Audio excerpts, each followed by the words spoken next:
Alright, ladies and gentlemen, I know I'm running really late today. I didn't expect to go even grocery shopping to taking as long as it had. But here we are. So get ready! Your boy Robert is back at it again with another episode of Total Game for Awesome People at Rabbit Drew's Game Corner. Alright, you know the drill. I'm going to go ahead and get started with, of course, dailies as a must. But more importantly, even with the daily being a must, the thing is, we gotta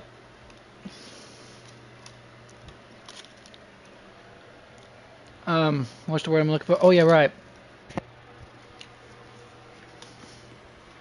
Get started on the chapter 2, but I want to at least let everyone get a little bit together and just a little bit before I actually get started on that jazz. I'll get to the dailies. Oh wait a minute, I'll get to the action stuff later. Spinning batteries and all that.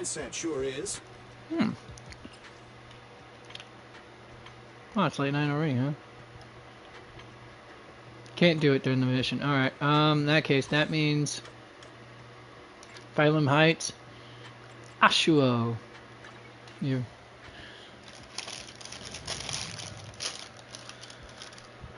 Ashuo. Oh. How'd I do that one? Anyways. Oh, let me grab my. Alright. 1 moment. Forgot, got some extra Chipotle sauce sitting around. That will suffice, more or less. Get my brunch on, because I unfortunately didn't get a chance to eat breakfast yet, folks.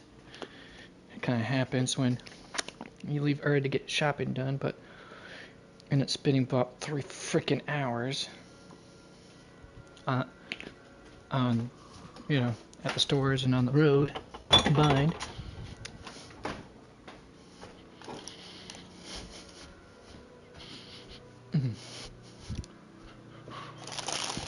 Alright, now the next fun part comes.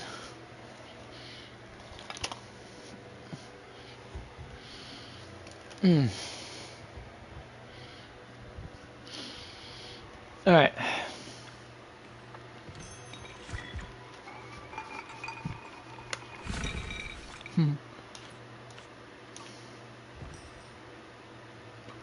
Alright, next up, videotape shop.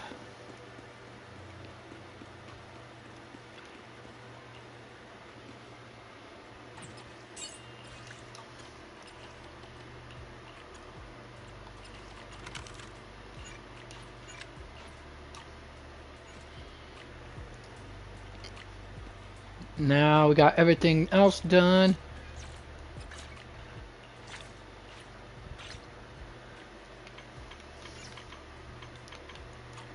Okay, wait a little bit longer for everyone else to get in here. In the meantime, I might as well go ahead back down to here. And then, if I'm right, nope, it's no, next. Oh, we're not out.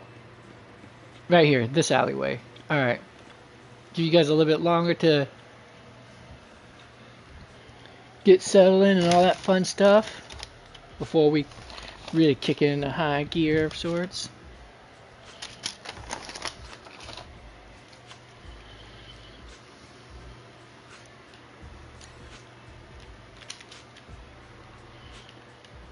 Let's get this show on the road. In the words of the ghost with the most, it's showtime! Although he's not the very first to say it, but still my point stands. It's his catchphrase in the cartoon show anyways. Oh, Ivy. Alright. Banish worries, speak only when necessary. This is 100 times harder for me than engineering. I'm scared of negotiating prices with customers. I just never know how to respond to them. Is there a way to avoid speaking while also preventing customers from haggling?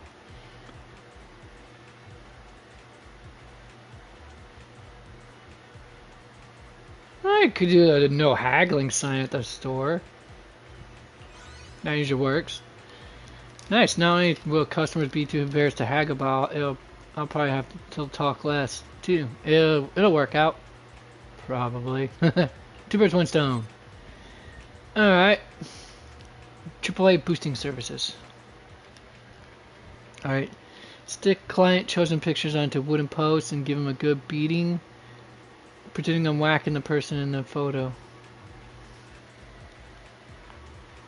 I've been making a decent amount of money from this service lately. Oh, basically anger ventilation through vicarious means. Oh, color me not surprised. I've been making a decent amount from this service lately, but downside is that it's a bit rough on my hands. Is there any way to protect my hands while still not hurting? A pair of boxing gloves. Good idea. Well, it's not really Yunqui Summit style. I do know some other martial arts. Wearing gloves to hit the stake sounds way better than hitting with your bare hands. Tai Chi boxer. What a curious combination. Indeed. Winning formula for invitations. Alright. The porcelain market is so lively. Young humans everywhere laughing and chatting. It'd be such a waste to not explore a place like this with friends. Too bad there's no stall for bamboo, so I can't legitimately invite my homebody friend to come out and play. Oh dear, what should I do? There's more fun. There's way more fun stuff than just the market. The beach, the Sweebian Temple. Turns out there's a ton to do. Humans really are the experts when it comes to entertainment. As good as I call master. Alright, cool beans up. Oh, hey, Trigger. Embracing the new doesn't mean discarding the old. Alright, banish worries, but let's see what she got to ask about. I have this friend. She's always been focused on one person, but that person who once felt like a treasure belonging only to her now has become the center of everyone's attention. I actually hit X without even thinking. Watertight answer. Detective, I hope you... Okay. Well, unfortunately I hit the X button when I wasn't trying to. And, alright, so... Honestly, I don't look scary, but people I meet for the first time always seem startled. Truth is, I've paid the price for this more than once. Do I need to adjust my appearance to look friendlier? Got any advice? Like, yeah, carry plushies with you. That works. That's what they call a contrast. Yeah, exactly. Stark contrast to your intimidating appearance. It should work on a theoretical scale. Sometimes it doesn't, but for the most part, it does.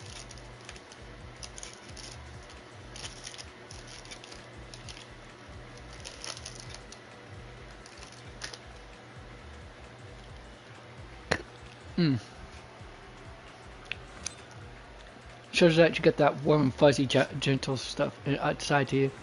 Alright.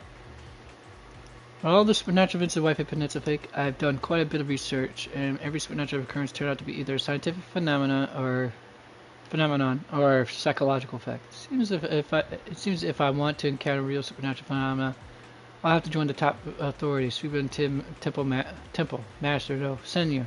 If I don't go training, it seems to I surely get the chance to encounter one.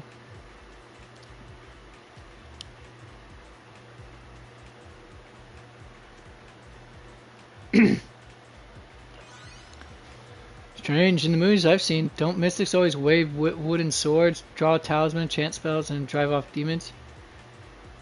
Don't tell you Sweebian Temple doesn't offer... I only consider just only artistic license. In some cases, they probably... it's more performative than anything else, to grant a placebo effect, if you will.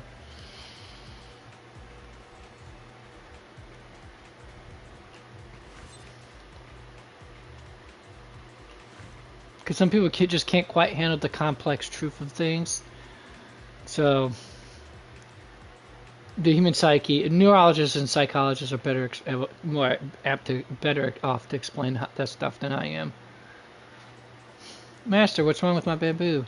It's not moving. I just bought it last week, and we haven't been apart for a single month this whole week. So I know. Did you forget to recharge it? Oh, you're right. Master amazing. You can take the cuts. Remember to charge it next time. Ooh, Dialan.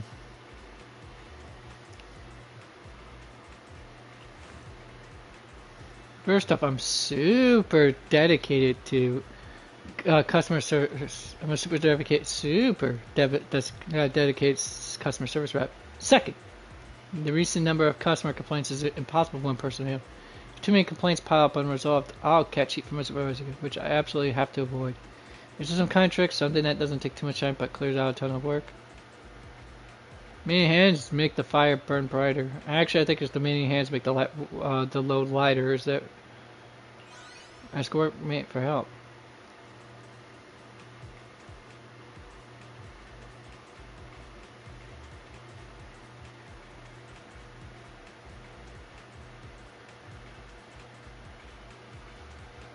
Yeah, he's gonna lose his job. Alright, now we've done enough for now. Although I do want to go back through it again. Real quick, I didn't quite catch the trigger part. Yep, here we are. It's because the server was lately she often worries she'll be forgotten. Of course, this has nothing to do with me. I'm just curious.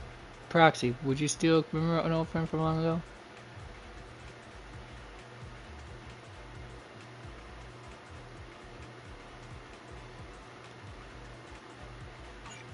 Yeah, let's just do that. I just want to see what the heck she said. All right, let's get to it. There's enough of you turds I should have already gathered around now. Here I am, just insulting my viewership, my viewers. That's just terrible. Goes along with the gaming if you think about it. Anyways, let's get going. All right. Go to bed. Time to sleep. Will the number of sheep I count tonight break last night's record? I didn't count sheep, man. I actually slept like a rock for the most part. I think I woke maybe 3 times. But each time I woke up, I rolled over and instantly conked back out. Which is weird because it usually takes me about a half hour to fall back asleep. Half hour to fall asleep to begin with, period. Whereas undisturbed, both your body and mind feel much more relaxed.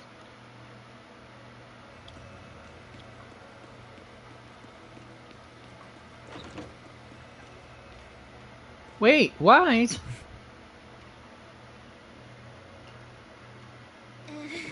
Are you heading to bed? I actually spent a long time scrolling on my phone before bed. How about we take a stroll around Finding Heights? As long as we haven't gone to bed yet. Today isn't over, right? How you doing? Well, come on, you can get here. Oh, you want me to play with? She wants me to play with her. We've been through a lot today. Yeah, we finally figured out the truth about the town. I didn't manage to make any friends, but that's okay. I'll try again next time. Making friends? She must mean that drowned ideal. I'll ask her about it later. Huh. Phylum Heights is still pretty lively at this hour. All this is damn that booty. Of course, yeah. You folks could also think about this one right here in this strapped nice and tight with this ice cream colored pants here.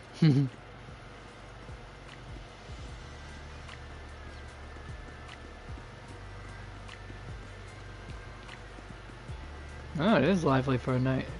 Yeah, this is definitely reminiscent of urban China areas.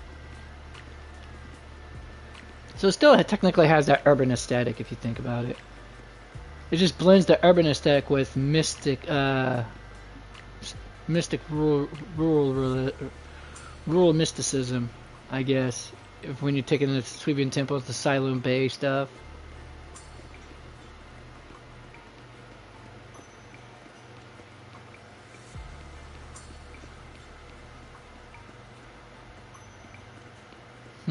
Alright.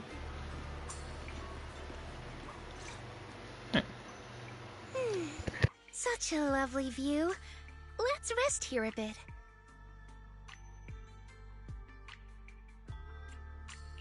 By the way, that little you I saw at the auditorium, what did you two talk about?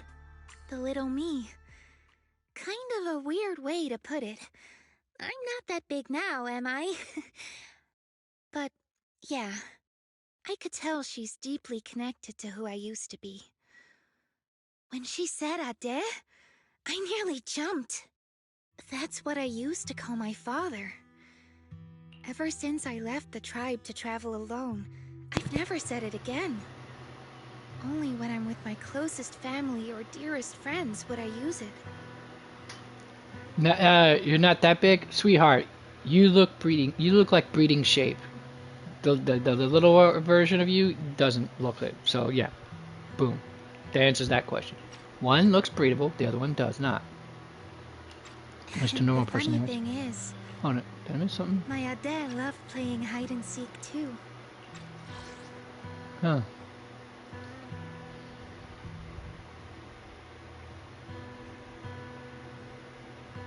Oh, that's what she called her father. All right. Ade was part of the Defense Force's special unit, and in my memories, he only came home maybe once a year. Those were the only days I got to play with him. One time, not long after he came back, he got called for an urgent mission. An urgent mission? Yeah. He even carried his battlesuit with him, and he moved out as soon as he changed. I ran after him. I chased and chased, crying, yelling, not letting him go. Then he said, "All right, I'm not leaving. Let's play hide and seek." So I closed my eyes, sang the rhyme like always, thinking that when the song ended, I'd open my eyes and find him. That's how it always went. But that time, I never found him. And to this day, I still haven't won the game. Lucia, your Ade... If I'm gonna guess right, her dad died on that mission.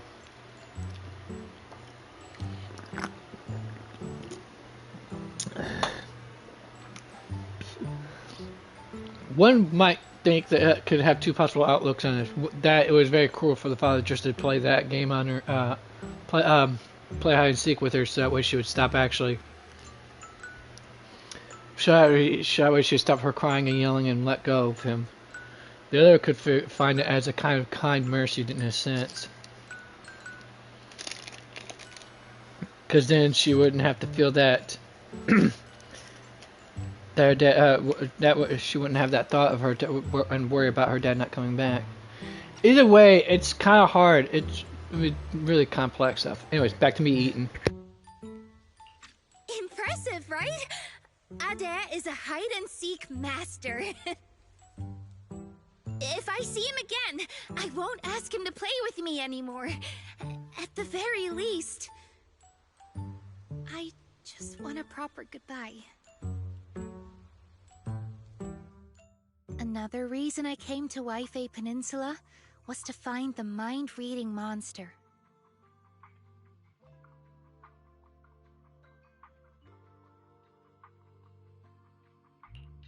I remember something about torturing the ore spirits with ginger tongsui until they give up the mind-reading monster's hideout. Or something like that. Yes, that's right. It's said that when you find a mind-reading monster, it'll turn into the person you miss the most and answer 3 questions. That's why I want to find one. Ask it where Ade is and when he's coming back. Idhari too. She wants to know where her parents went when they left without a word. What about you? If you met the mind-reading monster, is there someone you'd want to see? Something you'd want to ask?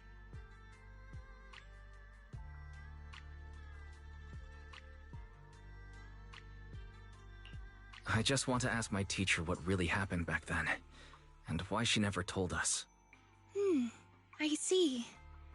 Even though what we long for is different, the questions we want to ask are all kind of the same. Can I have some ginger tongsui? I'll help you hunt down the mind-reading monster. Oh, take as much as you want. I prepared plenty. You're the first person who's actually listened to my whole story about the mind-reading monster. Most people bail halfway. Yep, now that you've heard it, we're officially friends. So, can I call you Wise?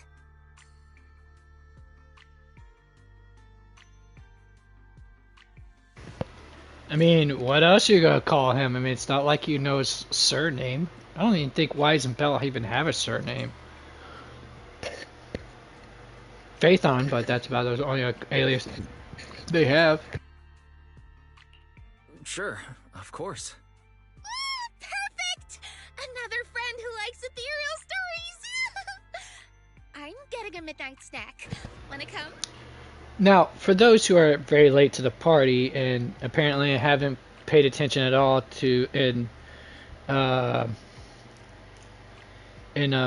or manga whatsoever, what the big deal about a first name basis thing is. In Oriental cultures, it's usually talking to each other on a first name basis. It indicates closeness and familiarity with each other. Basically, at would you consider a constant friend level or more, especially in families and such.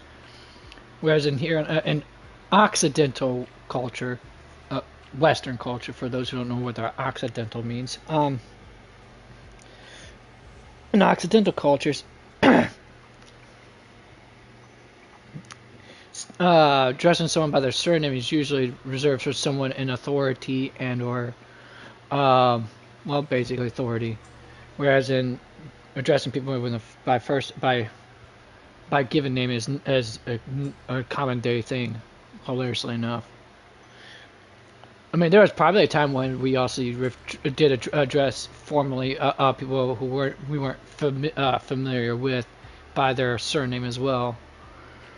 Don't know when that changed though. If it did change, that was a thing, and if so, when it changed. You'll probably have to ask an anthropologist or sociologist that one. Anyways, back to this and me eating.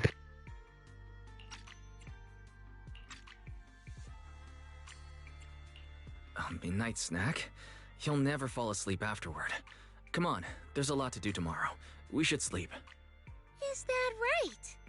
Then you go ahead and sleep. I'll bring back snacks and keep watch.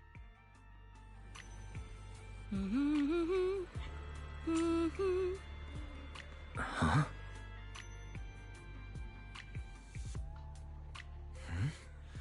That looks like the sketchbook Lucia always carries with her.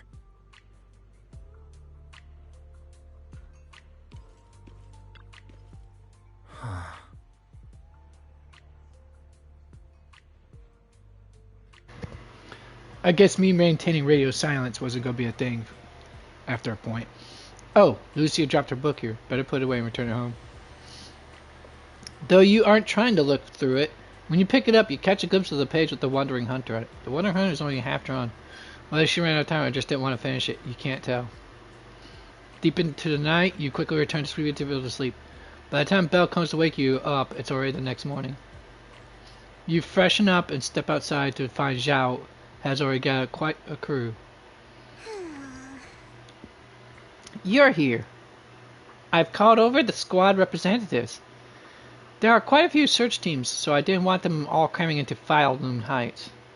Let's go over the plan one last time before we move. Everyone's here. Let's move out.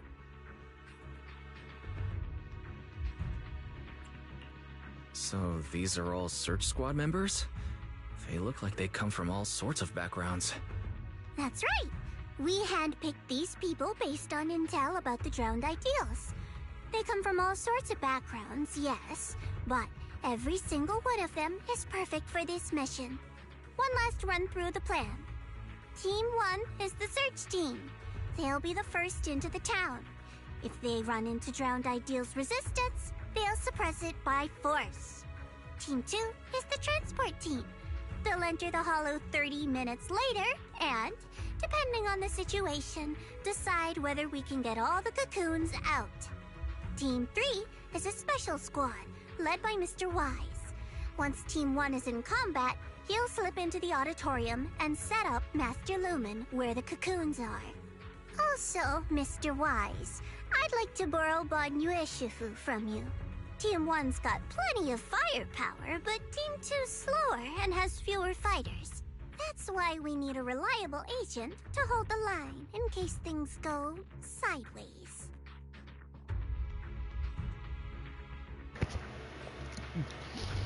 That doesn't sound suspicious at all. No problem. Ban Yue Shifu can make the decision himself. Sure. If that's Miss Zhao's request, I'll see to it that the transport team makes it through in one piece. If Banyue's not there, won't you be short-handed? Maybe I should just...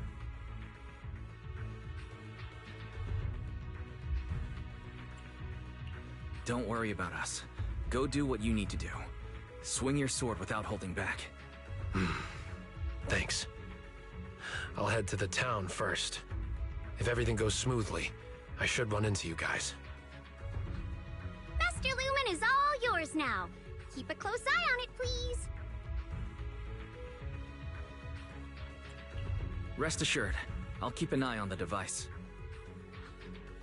I'll keep an eye on Wise then. All right, let's head out. First to the safe house to meet Itari, then straight to the...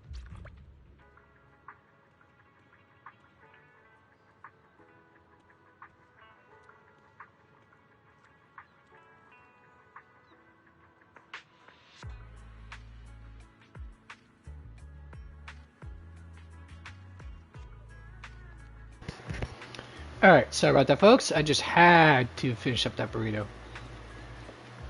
And, you know, clean my hands and all that stuff, because clean hands and control sticks are for control sticks are a must.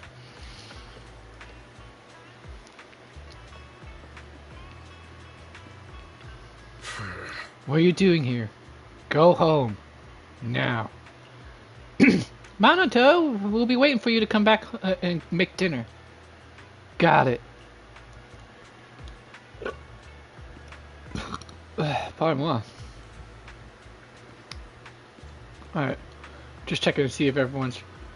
I can talk to everyone else before we roll on through to the next part of the mission. I know it's a waste of time to do so on a general scale of things. It's more efficient just for me to go plow straight through, but I do believe this adds more context to the story and stuff by doing so. Alright, let's see here. Fearless Miner, Cold-Blooded Agent. That punk pal. Just wait till I get my hands on him and teach him a lesson. Our mission is to bail him out, not to beat him up. Depends.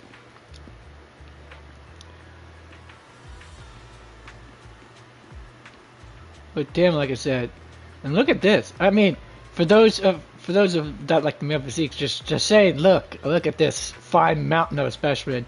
Him and Minato both. God, I'm so jealous. I wish I could have been, had that perfect triangle T, broad shoulders, narrow waist thing going on. Like,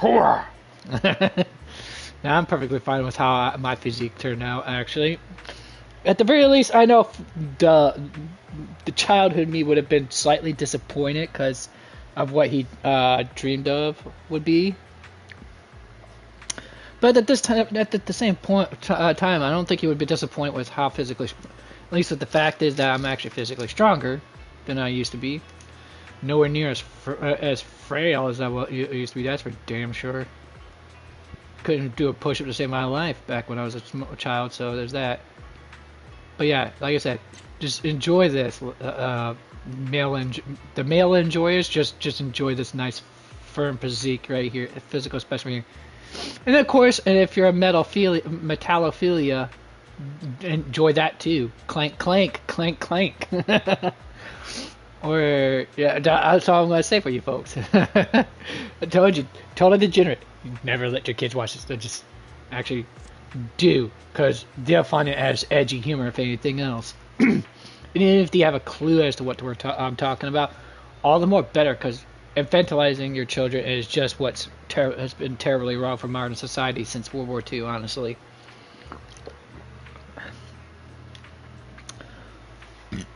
Now, these fine ladies here, though, well, depending on your preferences, this might not do it for you. I mean, in fact, it might revolt you a little bit. But for me, all I got to say is, I hope she. What's the word for is it a litter? Kit? Den? I don't know what the word is.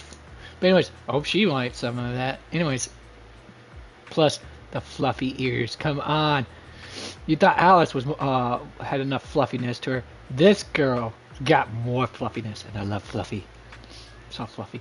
But this one's short, petite, but endowed. Anyways, and definitely gotta love the handlebars here. And I guess it's I guess she's. Would you consider this technically symmetrical? I mean, those are not the same colors, but still, look at it. It looks like it's in equal proportion. I think Alice would get along with this gal over here. Look at it. 1, 2. Hold it. Does the other thigh have it? That's the question. Oh man, I can't get a good look at the other thigh. It does. I think I see it, but I want to do it one more time just to make a confirmation. She does. She is symmetrical 100%. Except for one part. Hold it. Wait. Yeah, this is the one part that is not symmetrical. Hey, is that a phone that's attached to her belt or to her sash, waistband? What do you call that? Please tell me it is. It is. With a cute panda phone. Okay, other than this accessory right here, everything else seems symmetrical. She definitely would Alice would approve. 100%, just saying. They'd be best friend wives ever. At that point. How'd you sleep last night? Did my vigil help? Vigil? Why did you keep vigil? That's how our tribe's always done it since way back when. Most of the time we don't sleep at night, but if someone really needs to, a family member must keep watch beside them. It's to stop the night horror from snatching away those who fall asleep. Wow. So basically, the people her tribe are full of basically night people. Or either that, or just generally speaking, insomniacs. I'm not sure which. Is night horror really that strong? Yep. Grandma said the night horror is an either that only appears in dreams. Never mind that now. The shaved ice is melting. I couldn't bring breakfast for Yudhari last time. Can't miss this chance. Let's get going. Let me turn your book first. Thanks. After I found out I had lost it last night, I went back to look for it. Luckily, a passerby said they saw you take the book back to Sweebian Temple. I figured I'd just come get it in the morning. Alright, let's all go. Let's go!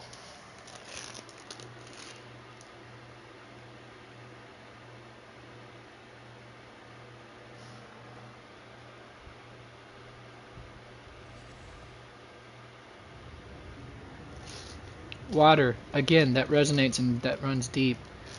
From the depth comes an echo, and chaos is strangely sharp. Stop! This isn't the ending you want. Don't throw us away. Stop and embrace your true desire. And then, just ahead, just out of reach, a sudden burst of light flashes in. It strikes the water's glass-like surface, splintering it with cracks of defiance. The call from beyond is so earnest, but you just can't keep your eyes off the light before them. Yes, leave. Yes, rise to the surface. This time the light promises an ending I truly want. Wise, stay sharp. I just saw more images flash before my eyes. Just like that underwater dream last time. I'm fine now. You don't look fine. You nearly dropped Master Lumen. If Lucia hadn't baseball slid in to catch it. What's wrong, Wise? Didn't get enough rest last night? That can't be. I was keeping watch for you. No, I slept fine. This isn't about sleep. But you, Lucia, did you really stay up all night to keep watch? How are you still so full of energy without any sleep? Some people don't even require much sleep. For my sleep. I take naps during the day. Short and sweet naps. But now's not the time for that chatter. We've reached the safe house. Let's call Itari. Hey, is that a mole on her left arm there? Right near the, where the... Itari. I'm pretty sure that is. Itari, it's us. You can feel it. Whoever behind the door is drawing back with full focus. It's not nighttime yet, so no need to worry about the Nogwisps. Behind the door cracks open. The little drummer peeks out, looking all sheepish. You're right. Morning, everyone. Well, it's already afternoon. Why are there two people missing? Or is it me? Sorry. Monato, Banyue, I can't see your faces again. No, it's not your fault. They didn't come with us. There! We've got Itari with us now. Onward to the auditorium! Yeah, all the way to the auditorium, damn it. Yeah. Fingers crossed everything's good on Monato's side. On the other side, the battle in the town has begun. Or battle, sorry. I thought I said battle. Much earlier than I expected. Do we really have to fight, Moss? They're not ethereals. Some of them were even my friends. Is this really the only way? Settling everything with violence? Yeah, we don't have a choice. They didn't come here to join us. They came to wipe us out. We've got to fight back. But all we need to do is stall them. As long as the cocoons are intact, we can't die. If we drag this out long enough, their drowned ideals will show up, and the tide will turn. So don't see this as a disaster, West. It's a gift. Shows you how little he's planning or ahead. Wandering Hunter? Will they help us? Sure, they scare me, but they're strong. If Wandering Hunter is in town, it won't matter how many enemies show up. I doubt it. I begged her for ages, but she couldn't care less, saying something about her Ade wanting to see the reed fields again. Plus, they come and go as they please. You just can't count on them. We must defend the town ourselves. Hold the line long enough and we win. Besides, look, we've got even more reliable backup now. Mist thickens in the front of the auditorium, and out of it steps a warrior in white. Monato, you made it! I'm glad that this time you chose to stand with us. The town will be your true... Move. Don't get in the way of my duel. He's coming. Ah, good. Then the auditorium doors are yours. Defeat him. Make him cocoon. That's the only way you'll claim his face and become a complete drowned ideal. Come on then. Komo no Monato.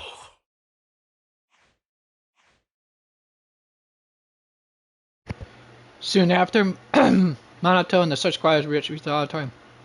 Staring down the lone pale, Monato signals the team to spread out and cover the other areas. I knew I'd find you here. That's what I should be saying. So, you've made up your mind now? Protecting the town, huh? Protect it? Lone wolves don't care about that. I'm here for one thing only. To break you. So, are you waiting for your pals, pup? I don't mind taking you all at once. No. This is mine to handle. I won't drag them with me, especially not now. Still worrying about others at a time like this? You've already lost. Focus on yourself for once. Come on, quit running from your dream. This time, no one gets to run.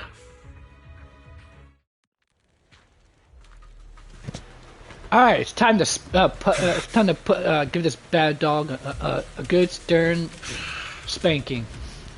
Come on, pup. Face the wolf in your heart. Your sword carries far too many unnecessary burdens. You can't even swing it anymore. Shut up. It's over. You should just cocoon yourself. And let me keep going in your place.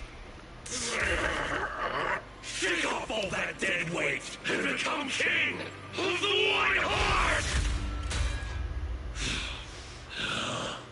Dead weight? If that's really what you think, you don't deserve to be called Komono Monato!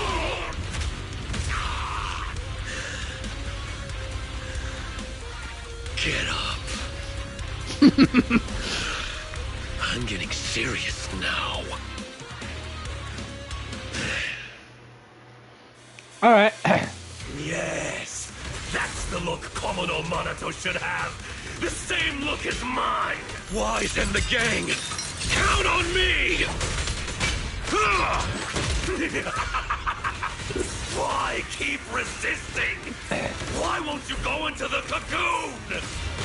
Isn't it obvious? If I'm in a cocoon, I'll never see them again. They were never meant to be in your sight to begin with. You should set your sights on the battlefield of vengeance, where blades clash, to see the throne draped in white amidst the ruins. See the shock in their eyes, hear their gasps, their pleas, their regret, their submission. Before that, take a look at yourself. Komodo Monato! Are you giving up on the dream you once had? My dream is still the same. I just want to pursue it in a different way. Damn it. Scram! There we are.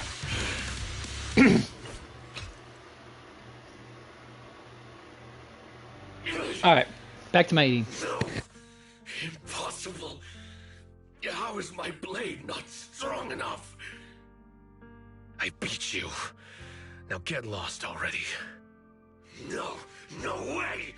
You're just crawling back to be their shield again. Their lapdog! What about your childhood dream? You're just gonna toss that aside? I'm not tossing anything aside. I just want to lead the boy out of those ruins and show him it's a big world out there. Picture it.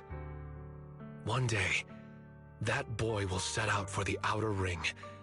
Through jungles, over mountains, and along city streets.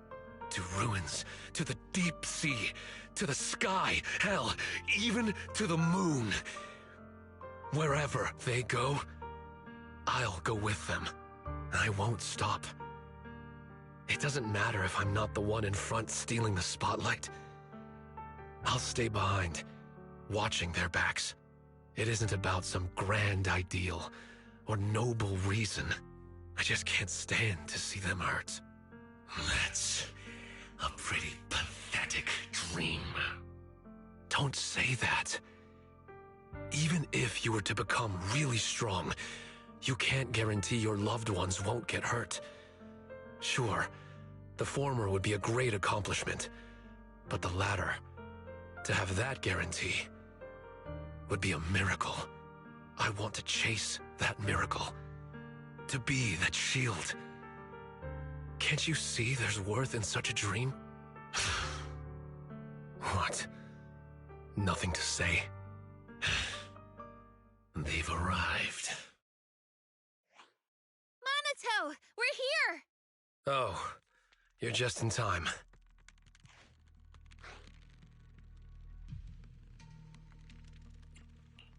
Looks like you're the victor. Yep. No point wasting time on him. Let's go. Out of the ruins, huh?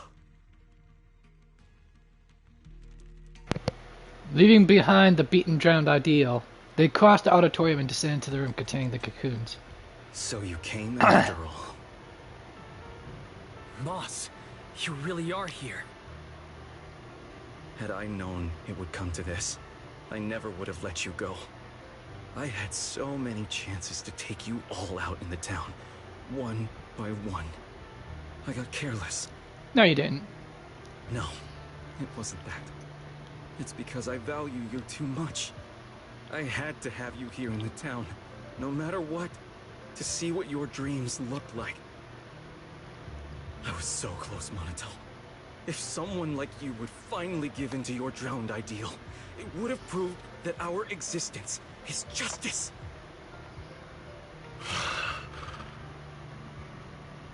Why?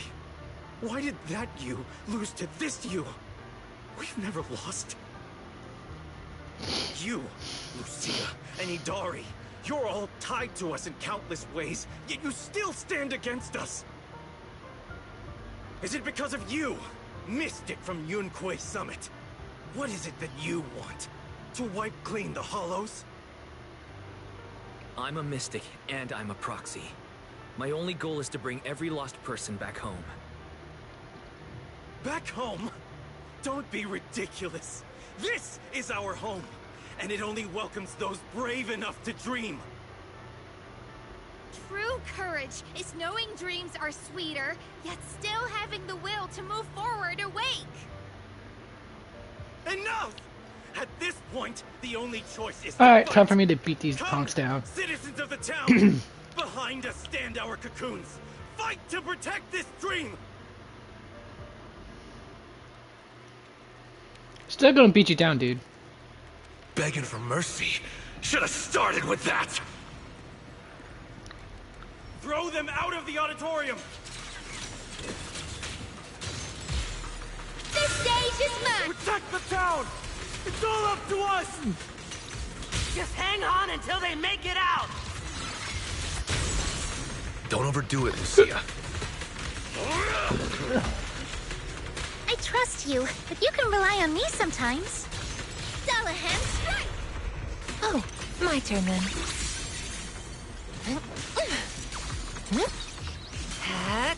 Don't worry, one swing will do.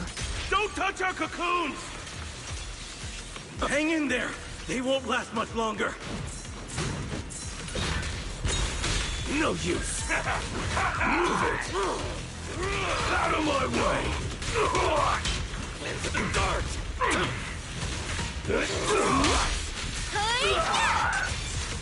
It's showtime!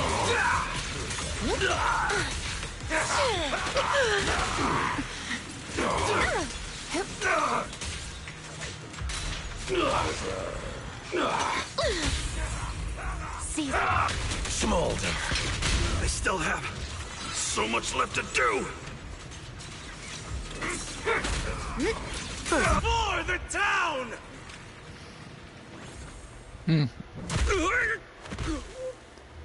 Ooh, that's gonna definitely hurt with that big thing knocking her around the jaw.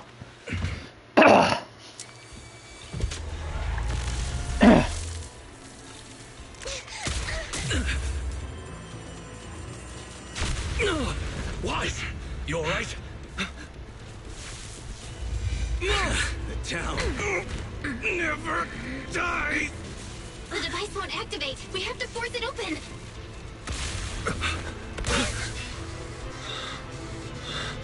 I'll do it.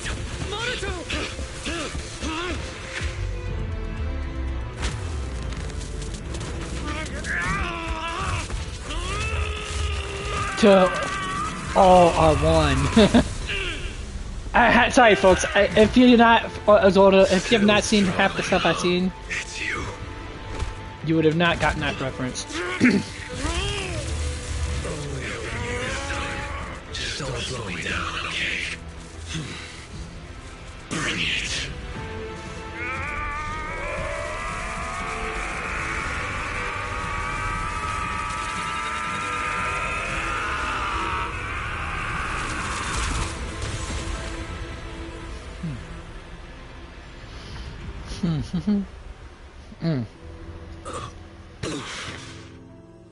There, I've done my part. Now it's all you. Go and show me for real. A dream that's truly worth it for Komodo Monato. But wherever you go,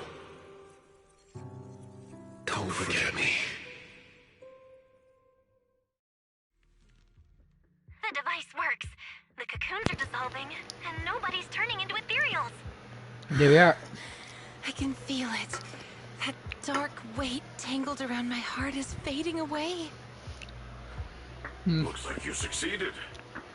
The townsfolk outside suddenly vanished, so we just walked right in. Now we just need to get these people out of here. Some of the cocoons are taking their time.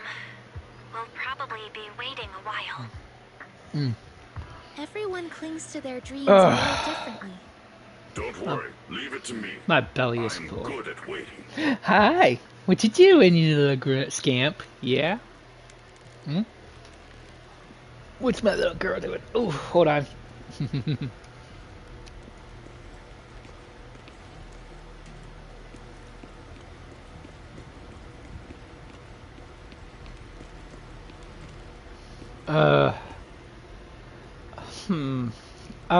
Oh, you're a mystic from Suivian Temple, and Monoto's here too. How you feeling, pal? Can't really explain it. I'm feeling a bit off, but it's probably nothing serious. I'm still not sure what exactly happened, but you definitely saved me. Thanks for that.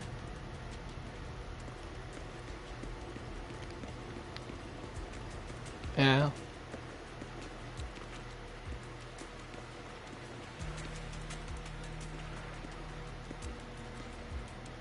Alright, let's see how Wise stacks up to him. Well, we know Wise is definitely lacking in the meat department, that's for damn sure. But how does he stack head-wise?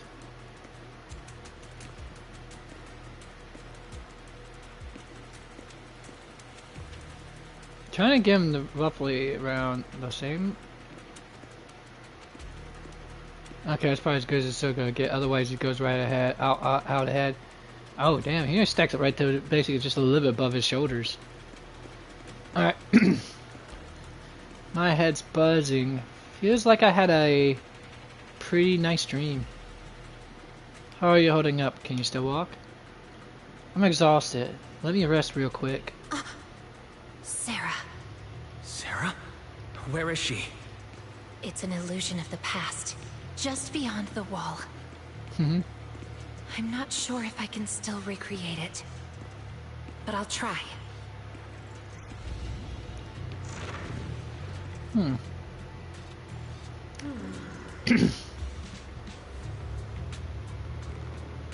Similar to Wise's ability for revelation. The ether leaking from this fissure. I can feel it. The Creator is calling to me. Take me with you, Sarah. I want to. No, Moss, you haven't earned that right yet. Please, you know about my illness. I joined the Exaltus for this very moment. Hold on a little longer, Moss. I'll return with the Creator's blessing. You still have a mission. Stay here and protect this town until that person arrives. Send them through the fissure to me. Don't even think about coming through on your own. Though the Creator hasn't granted you the privilege to meet them, it doesn't mean they can't see you.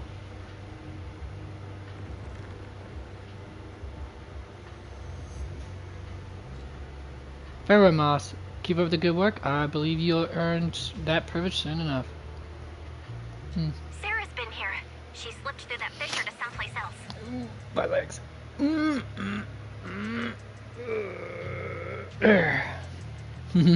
So this is the door Sarah kept pushing Idhari to recreate. The door that exists in the past. Should we take a look? That might be where the mind-reading monster's lair is.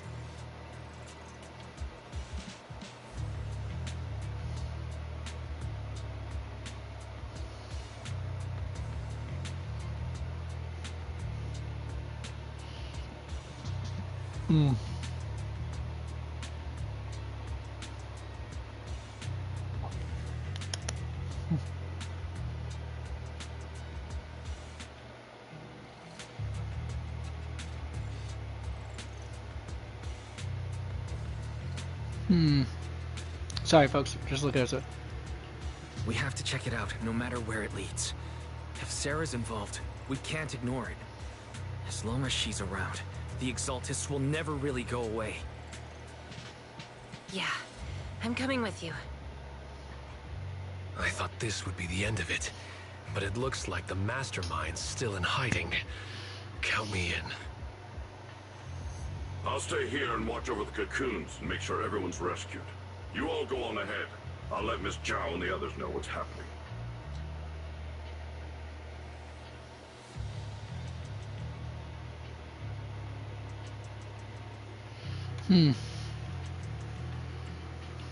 Let's get going.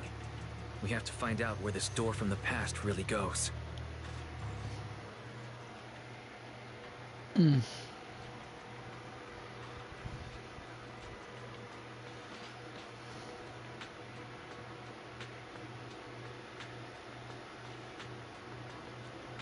It doesn't fogged. Oh crap! I didn't get to read all that, but that's okay. Are we really still in Lemnian Hollow?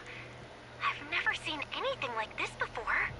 Comparing it against Wi-Fi Peninsula map data, this area is likely the ruins of an abandoned aerospace test site. Just make sure. The last recorded human No activity onions, yeah. here dates back to before the fall of the old capital. Make it easy. All right. So this place has been untouched for more than 10 years? We can't say that for sure. At the very least, Sarah's been here.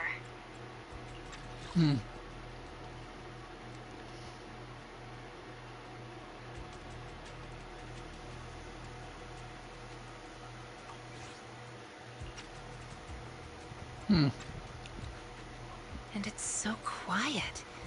Hardly another soul in sight. I can pick everyone out without trouble. Oh, then guess who I am?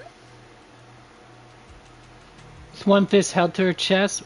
Lucia waves her other arm about aimlessly. You're the night emissary, disguised as a Delahan. Correct! I'd expect nothing less from Strawberry Parfait. Lucia gets even more smug and suddenly jumps up with a Dolahan hand chop ambushed attack. Yidhari and Minato quickly move out of the way, causing the chop to land solidly on the street lamp behind them. Ugh. Cut it out, Miss Dullahan. Don't you think this place feels off? Miss Dolahan just hurt her hand. Monato's right. We're outside, but it feels way too dark. Could it be night already? Nope, not night. It's always like this here. It's little Lucia. Where were you just now? Why didn't you disappear like the others? I can appear from anywhere. That's just how hide-and-seek goes. What are you all doing here? Did you already beat Moss? We did.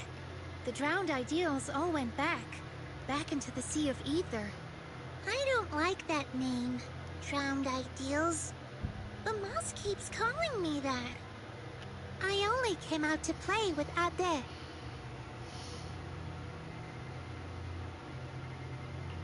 When you say play with Ade, you mean play with Wandering Hunter?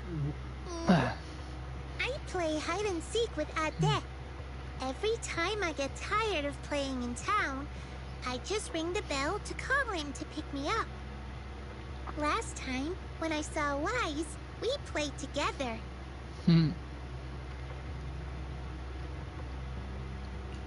Was that back when you first came into the town? It sure didn't look like playing to me.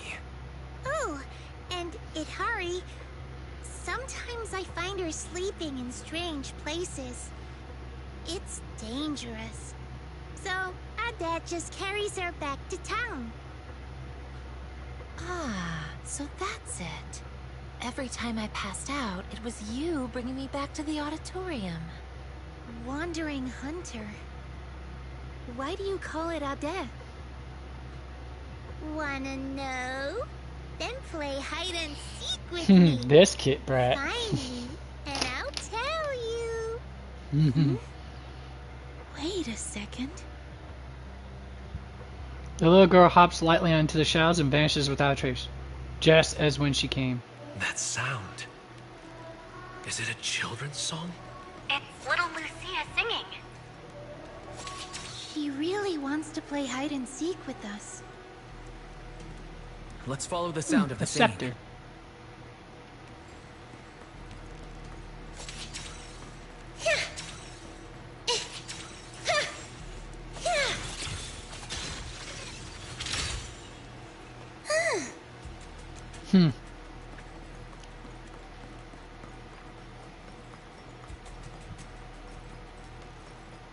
Where are we at, anyways?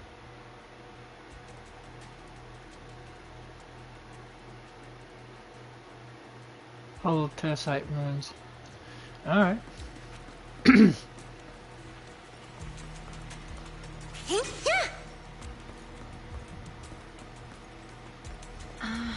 Someone's been here before, but it wasn't Sarah.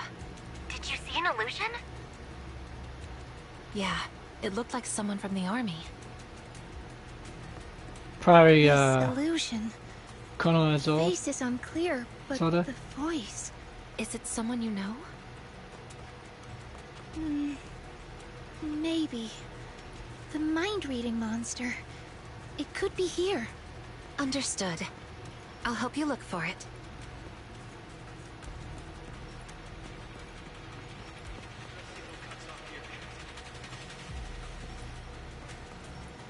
Stay sharp, keep moving. Environment here is pretty unusual.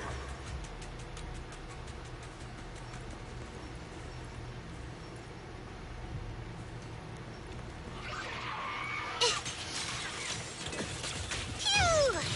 It's showtime! Huh? Yeah. Let's see you handle this.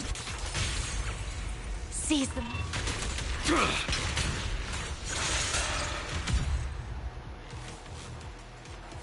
Lucia, there's another illusion here.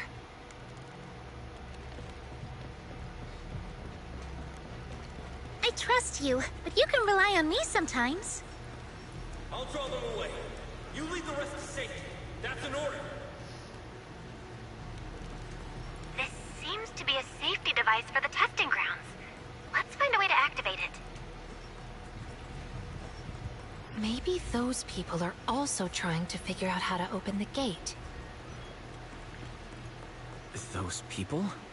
Who do you mean? Over there.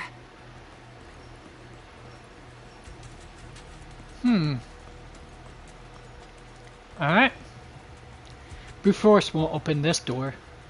Look, there's a startup device here, and it says laser track on it. Oh, I get it. Quick, call the captain and the others. Laser tracks. That song. She must be nearby.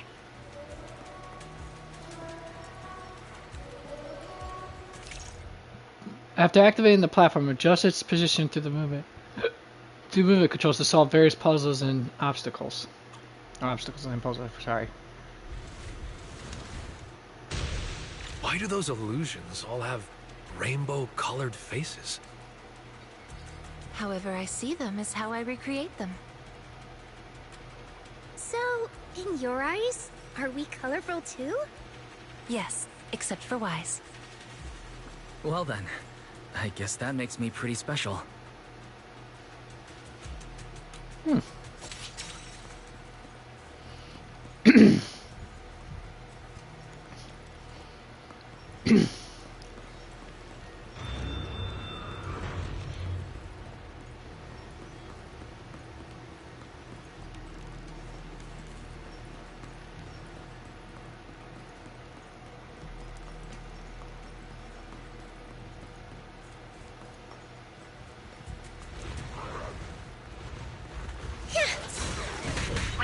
miles all around.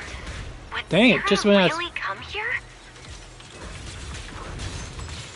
perfectly well timed, I'll say that. Pretty cool, huh? Wanna play a game?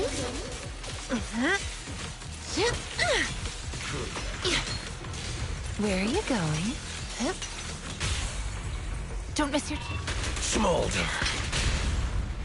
Huh? Worn out already? Like a shadow!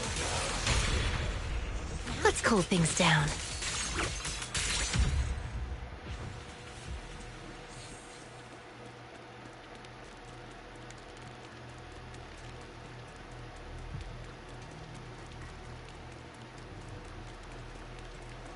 The lyrics and melody have changed.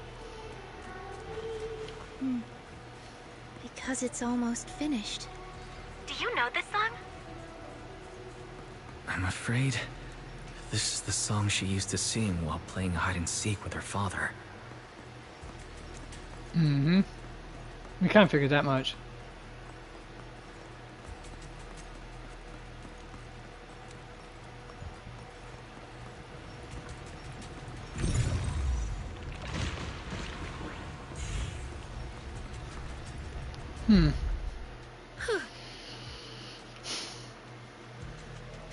Alright, let's do this while we're at it, because I still gotta do my leg stretches and all that jazz. I did leave pretty early to get some things done, folks, I'll tell you that much right now. I wouldn't say pretty early, I mean, as early as I wanted, but early enough where I needed to get things done, but got home later than necessary. What's wrong? Are you not Gosh. feeling well? No, it's just recreating illusions is getting harder and harder. I can clearly feel my powers fading.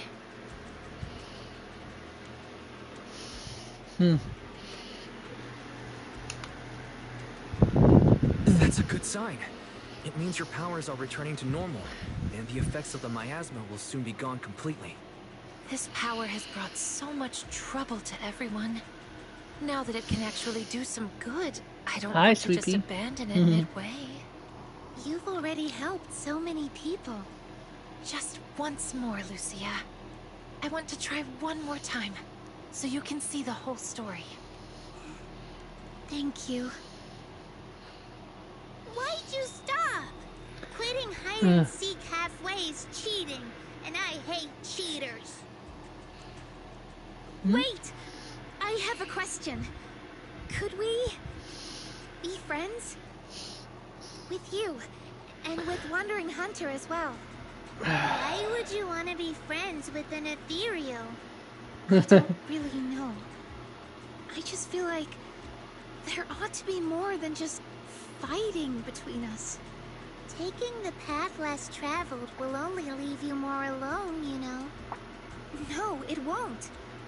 I've already found friends who won't push me away for the path I take. Not many, but enough for me. Then you don't need us anymore. Get too greedy, and you'll lose your real friends. Huh? Anyway, let's keep playing hide and seek. Wait! Lucia? She's going after her. What's with her? Why is she so reckless?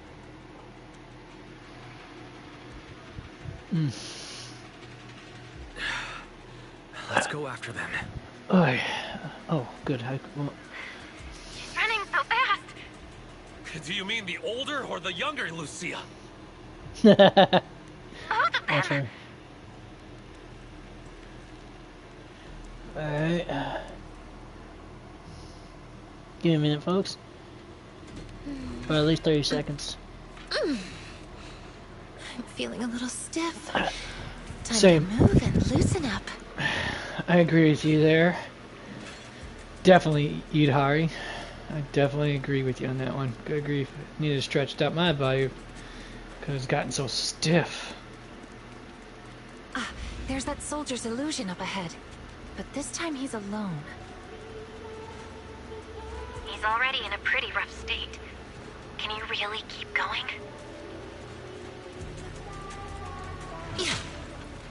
Nope, can't say it. Nothing being stated. Why does she see everyone else as a? Why does she see everyone else like this, but not wise? Is a good question. I mean, I'm not familiar with how octopus see things on a visual scale of things. I mean, there are probably biologists who are well more versed than that. Hey, wait, is that really octopus tentacle on the heel of her shoe there? That's cool. Weird, but definitely cool. I'm not much into tentacles either. I mean, I view basically anything that's not mammalian, reptilian, or fish, or anything that's not a mammal, a bird, a reptile, or a fish as nightmare fuel for the most part, pretty much for me. Lucia! We followed it this far, but the singing vanished. I see figures here as well. Let me take care of it. So she really does. Okay, she has big ports there for her tentacles to sit through. Are you alright? But how's that work? Push yourself.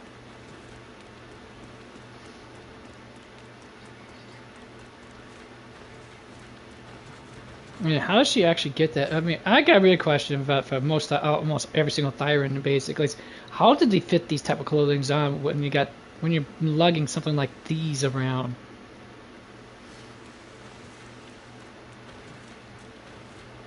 It's a really good case study. Fine. We promised to search together. I'll try again.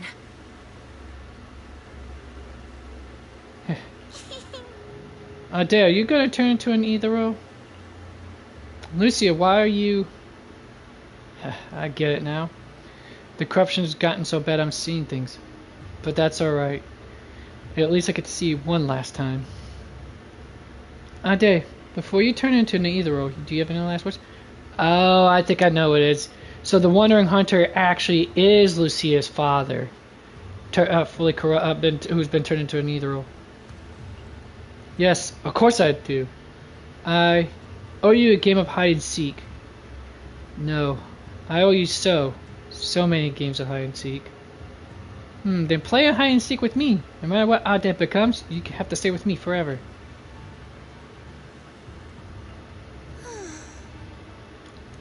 My father and his wish. Yep, she figured it out.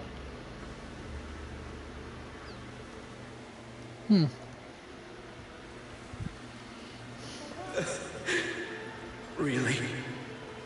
Even in a hallucination, you're still this adorable.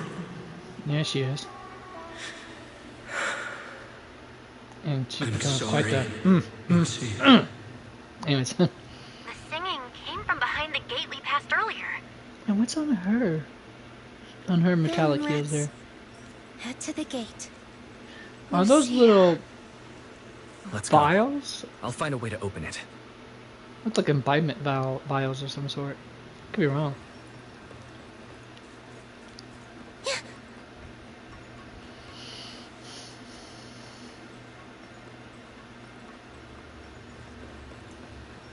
Master, I have to take a control of a moving platform nearby.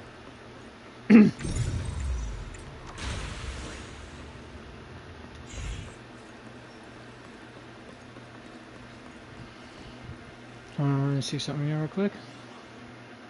Oh, that's adorable right there. Look at them. They're so round, rotund, and cute. Anyways, wait, not that. Oh, I can't look at any of those while I'm still here. Okay. Master, you can switch between moving platforms here.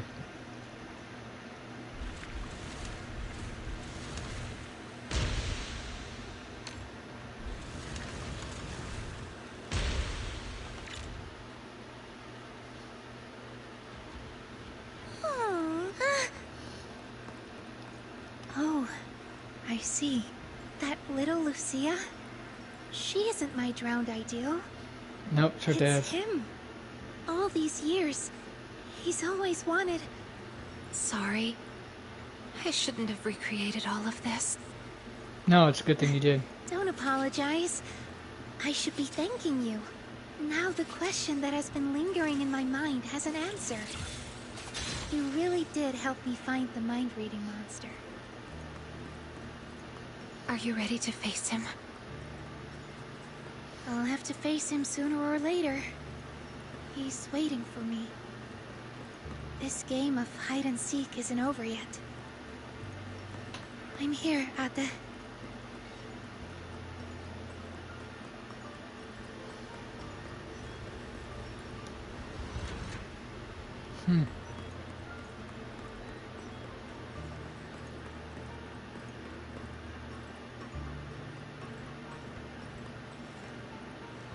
It's a mixture of European scepter with Buddhist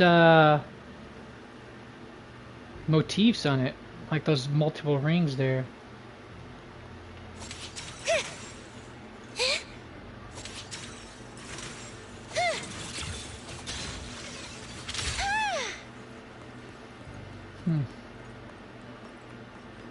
There's little Lucia. Where is Wandering Hunter?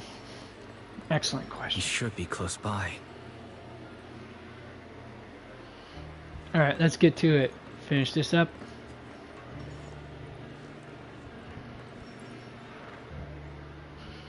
Amazing! Now I gotta get Ate myself a and new I drink. have nowhere left to hide. Huh? Why don't you look happy? That was a compliment. Guys, just this once. Can we not fight? Let's act like we just happened to meet, and then each go our own way. I agree with Lucia. As long as we can be sure Wandering Hunter stays here and doesn't go after the Time-Sworn Hills folks, then I'm fine with it.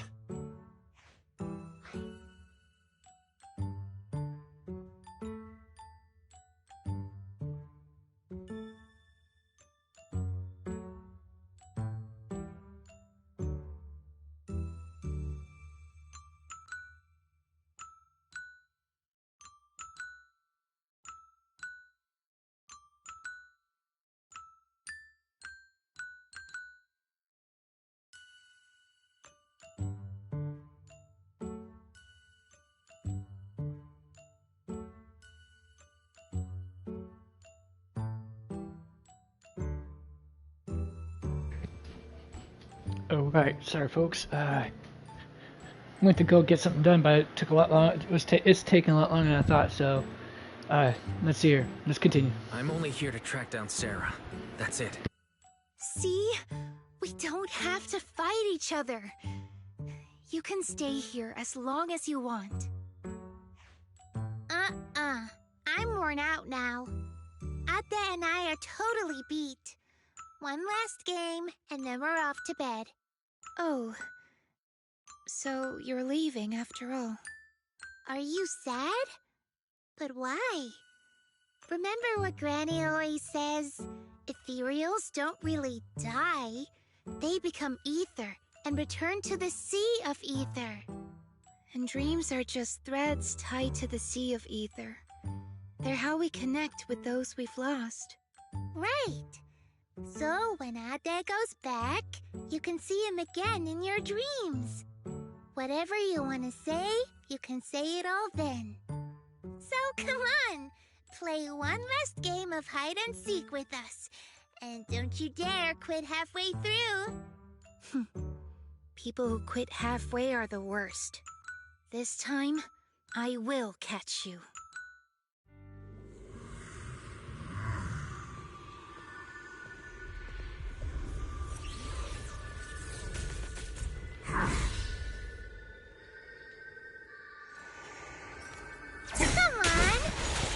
Of course.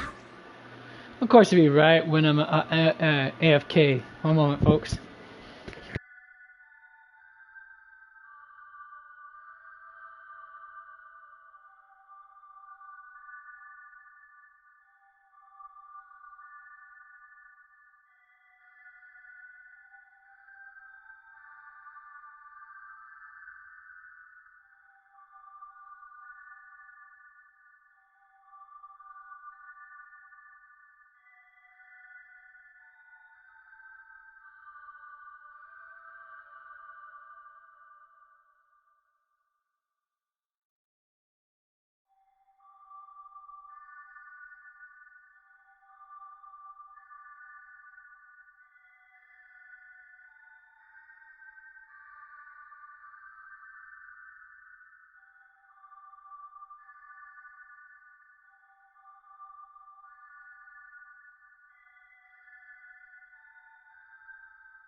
Alright, now I've got my coffee brewing. Let's get back to this battle. Time for another death battle! I had to do it.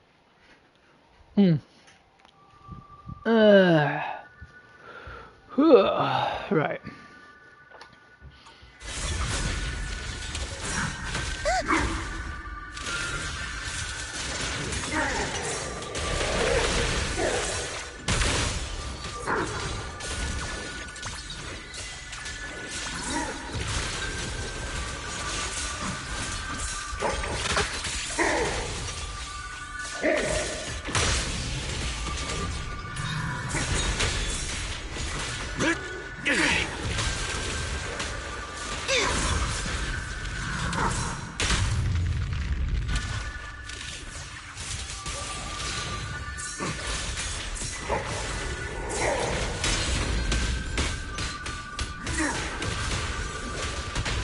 Damn, this guy's a pain in the ass to deal with. That's all he is.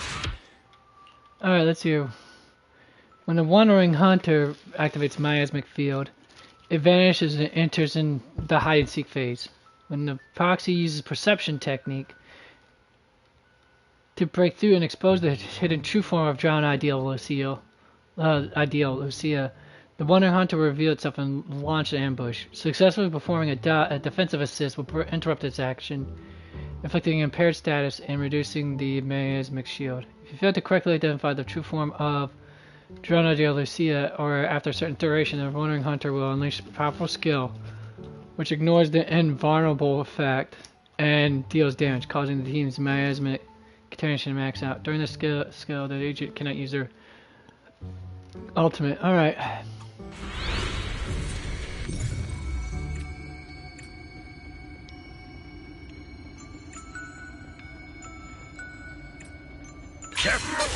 Amazing!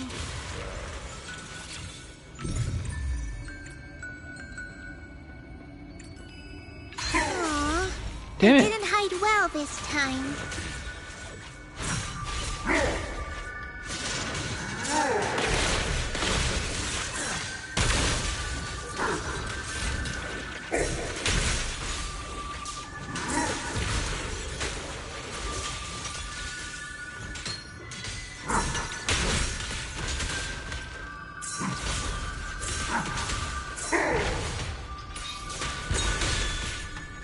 Still not enough. Let's keep playing. I've been wandering without death for so long. It's my first time playing with so many people. Time to slash!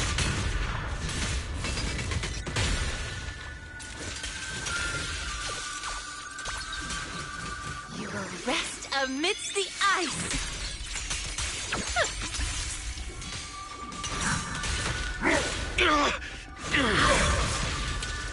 Damn, I timed that wrong so badly. Dig, know it. Now I can't dodge. Alright. Our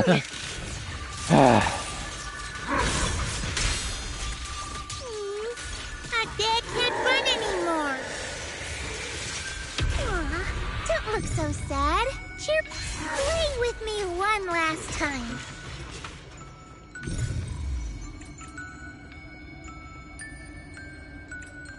Come on, gotta find him quick. Gotta find him quick. Amazing!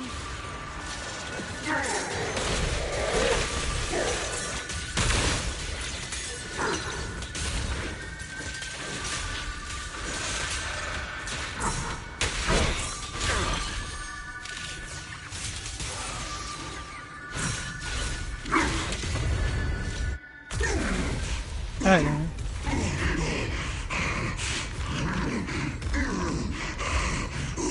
Is it over? We hope so. That should be enough. Lucia, careful. One little star up high, two little stars float by, three little stars. It's time to search and find.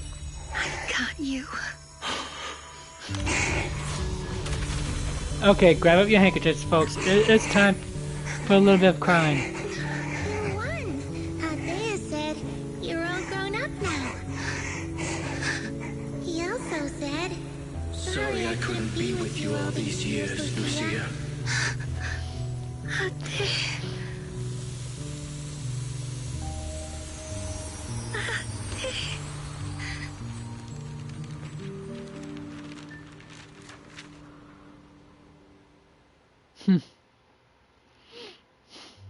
After the song fades, everyone becomes exceptionally quiet.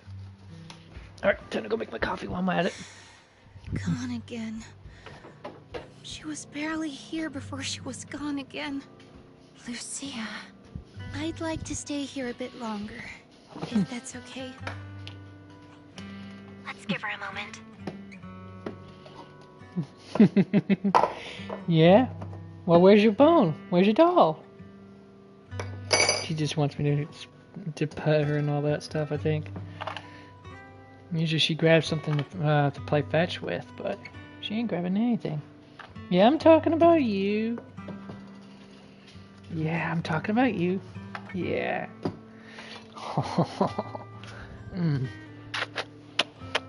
I mean, I love you too, Sky. Love you too, Sky. Yeah, I love you too, you little gremlin. Yeah. Hold on, folks. I'm almost done finish this cup. Oh, that should not have been in there. Hold on.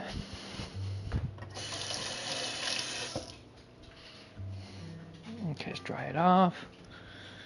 Alright. There. Back into the sugar you go, where you belong. Alright. Oh, creamer. Any creamer left still? Yeah, there is. Okay. Ooh.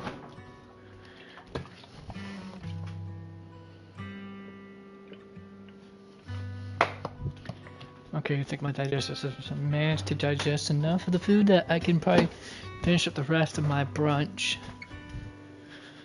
First.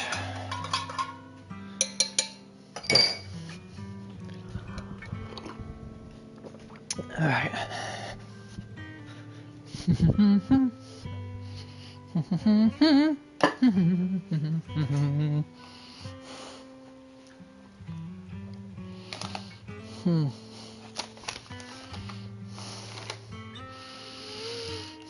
We'll go check things out up ahead. Call if you need us. There's a path up ahead. I wonder where it goes. Yeah, that's a good question. Where does Right it go? by the roadside. I saw Sarah's illusion, and she was with someone I didn't recognize. Can you recreate it? Don't push yourself, though. Don't worry about me. Let's keep moving. I can make it. It's just a little further. I am ready. Alright. Poor Lucia.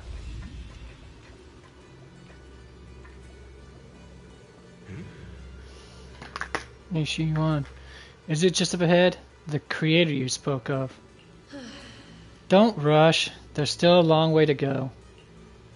We must endure a journey of suffering far beyond what mortals can bear before we can behold the creator no mortal may gaze upon. But you can still be delighted. This path isn't open to just anyone. Throughout the ages, only you and I have been granted this right. Let's go. I didn't come here for this kind of delight. Not only did we see Sarah, but also Senior Ye. Why is Senior Ye here? Yeah. There are illusions of them up ahead. Should we go take a look?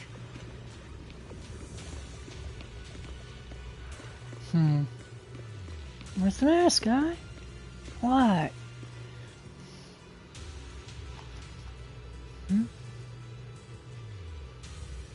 Yeah, I know you ain't gonna want it. Spicy stuff, sweet pea.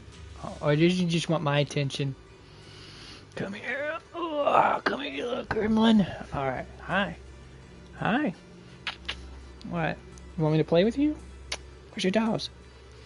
Where's your bear? Where's your bone? Go get your toys. Go get your toys. Alright. Nah, she doesn't want to leave me.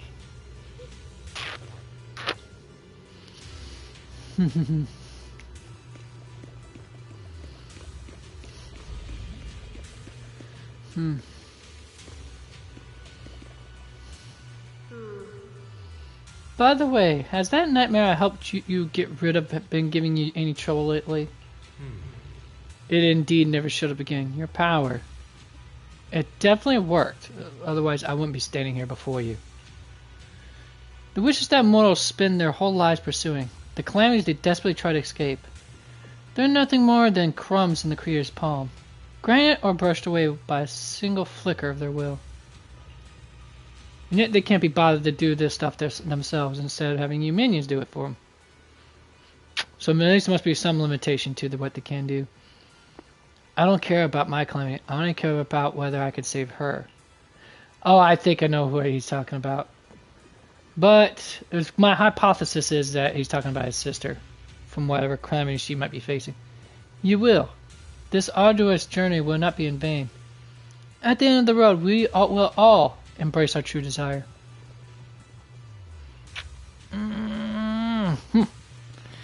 Who's my little girl? What? What's the matter, huh?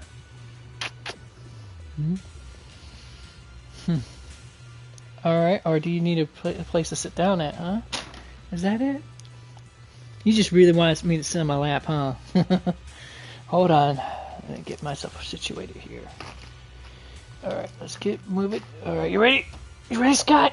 Alright, 1, 2, 3. Alright, there we are. Oh. Yeah, there you go. I'm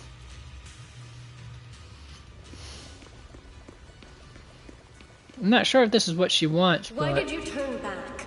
No one's coming from behind. Idhari can't hold on much longer. That door will vanish soon. They'll come. All of them will come. Whether it's my overly worried Shifu, or that unpredictable Junior Wise. I have a feeling we'll be meeting very soon. That voice sounds familiar. Oh, it sounds like Bill Crispin's voice. It's a dead end up ahead. Where did I could be Senior 100% Yaya and wrong. Sarah go? Actually, I'm pretty sure I'm Southern pass 100% through wrong. the ether fissure. Except this time, there's no fissure in front of us to go through. Periodic fluctuations of ether detected at this site. Estimated cycle length, 30 to 90 days. Periodic fluctuations. So even if there is a fissure, we won't know until it pops up later.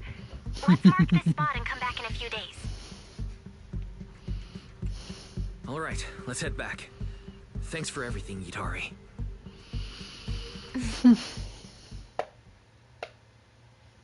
You double back, picking up Lucia as you go, and arrive at the hollow exit, where you couldn't get Idhari out previously. We're back here again.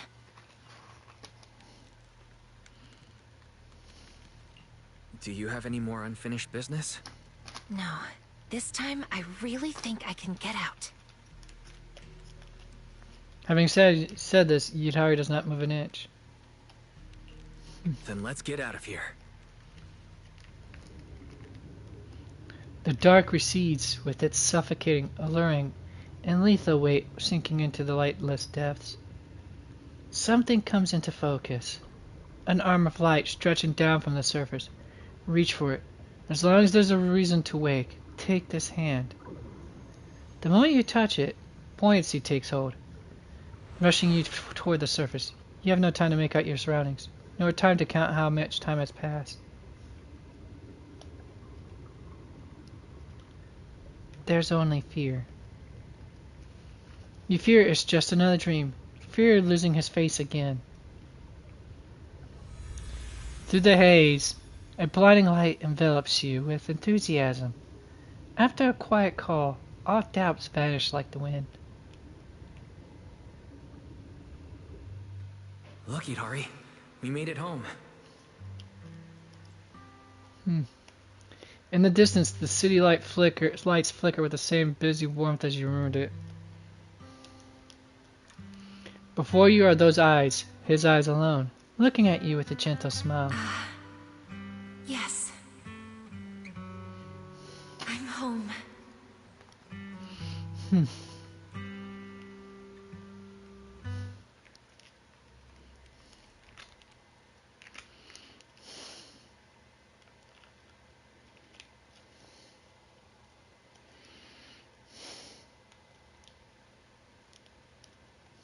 You're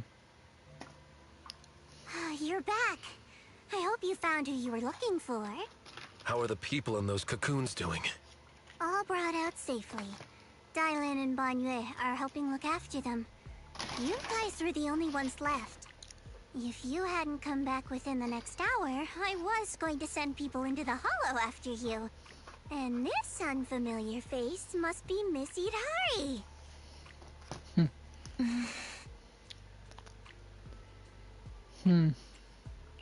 What's wrong? Don't tell me. You still can't recognize anyone else? No, that's not it. Now that I'm out of the hollow, everything's pretty much back to normal. I was just a little lost in thought. So that's what Knight Emissary and Aratama really look like. Their handles match them perfectly. He's used clothing and voices recognized everyone. Can finally put a face to names. Yeah, because she, just like Trigger, she also has ether vision, but her ether vision is a little bit different. It makes it more difficult for her to actually recognize differences in people.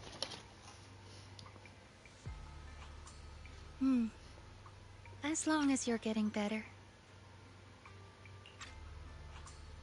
Our screen names aren't bad, I guess. But yours, you don't make me think of strawberry parfait at all. Anyway, what matters is everyone's safe. And the mission's all wrapped up thanks to your efforts. Get some rest tonight. I'll book a private room someday at Yamcha-sin and give you all a proper treat. Oh, and Mr. Wise, please leave those lumen boxes I lent you. Do you have a place to stay, Idari? If you can't get a room at a hotel, maybe Yuzaha can help. Where are you staying, Lucia? Me? I didn't book a room since I don't really sleep at night. But I do have a tent. Wanna camp out with me? Perfect. We can chat about the mind-reading monster thing. Yeah. Thanks for your help this time.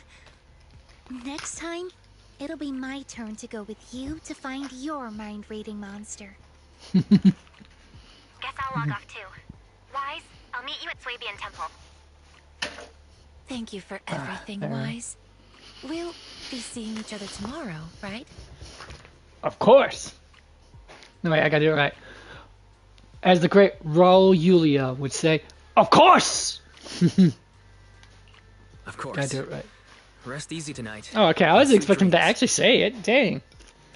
I've never beaten those pretty large allegations, I swear. While the cocoons protected those who were lost, they weren't putting them in a stasis. When they were rescued, they had already suffered severe malnutrition, especially those who first entered the town. Well, yeah, duh. The only thing it did was...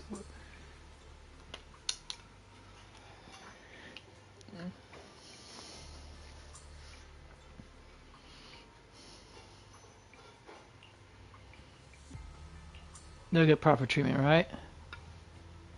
Of course. So eventually they would have died from malnutrition eventually. So either way, the ideals would have died.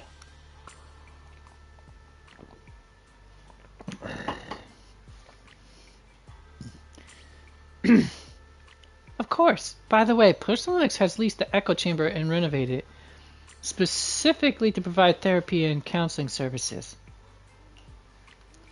Once those rescued have physically recovered, they'll also be sent there to follow-up psychological therapy. If you got time later, go check out the Echo Chamber. You might run into some familiar faces. Okay, cool. Yeah, let's go check out that Echo Chamber that she's mentioning anyways. Oh, I can't. Not until we're finished wrapping this up, apparently. Thank you so much. We've already brought them home. No need to thank me. This was a team effort. Everything went so smooth thanks to Miss Al's great planning. Well, it's great that everyone made it out safe and sound. Though, actually, there was only one person from the list who didn't make it. Only one? Couldn't make it? The one called Mouse. He lost all vital signs while being evacuated from the hollow. I see. Don't think too much about it. Get some rest. I'll handle the follow-up investigation. If I'm right, he's one of the first ones to actually enter, doesn't he? Or he was already about on death's door, if I'm right. Oh, that's right, because he was suffering from a terminal illness to begin with. That's right. If you remember from the if you folks have been following, at least been following very closely for the last 2 broadcasts, yeah, he had a terminal. He was suffering from a terminal illness. So either way, he still would have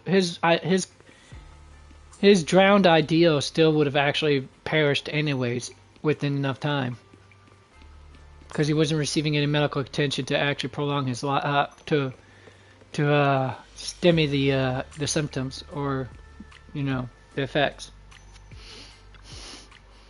Hey, Wise, headed off to rest? Yep. What about you? Then I'm still young. I need to think carefully about how to tell my family all this. When you have time.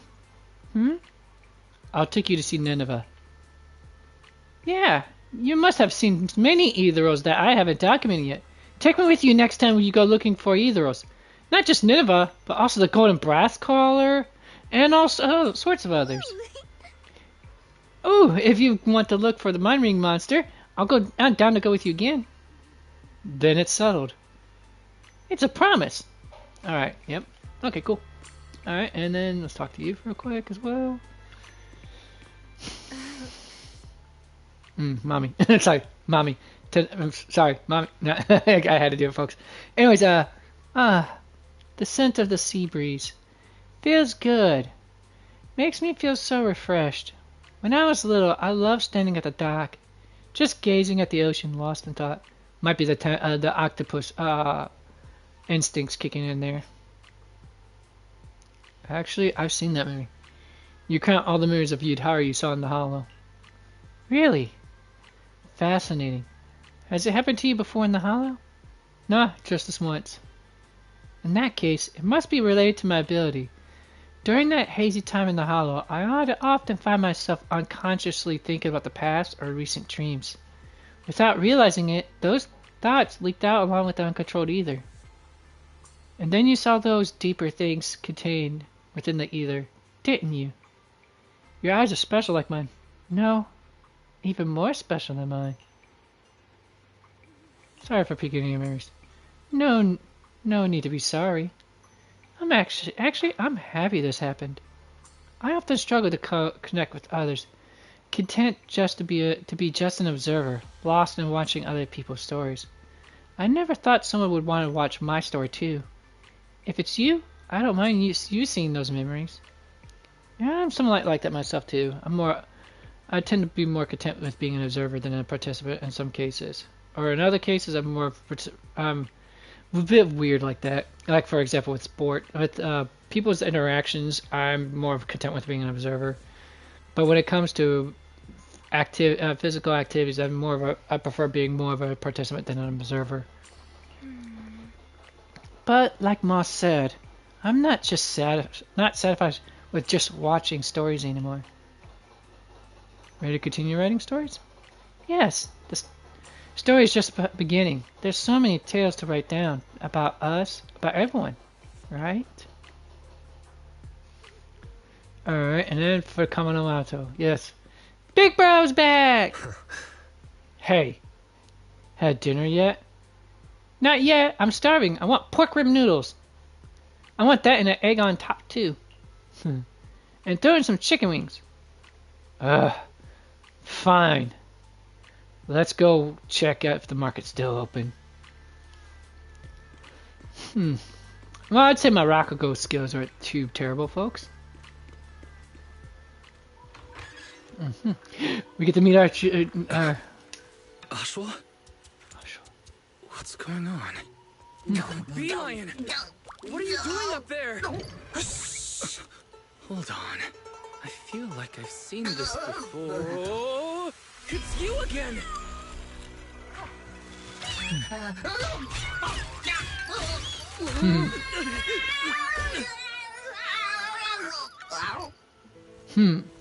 Look at those legs.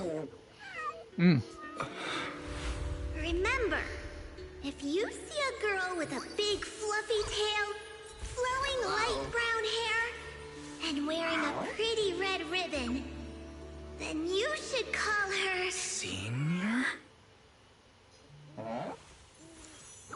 Damn, she's gorgeous.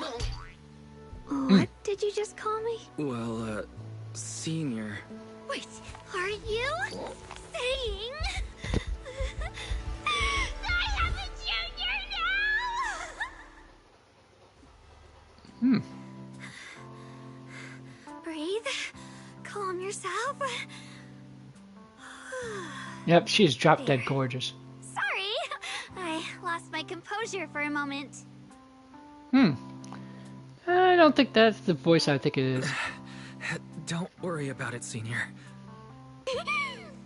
Breathe. Focus.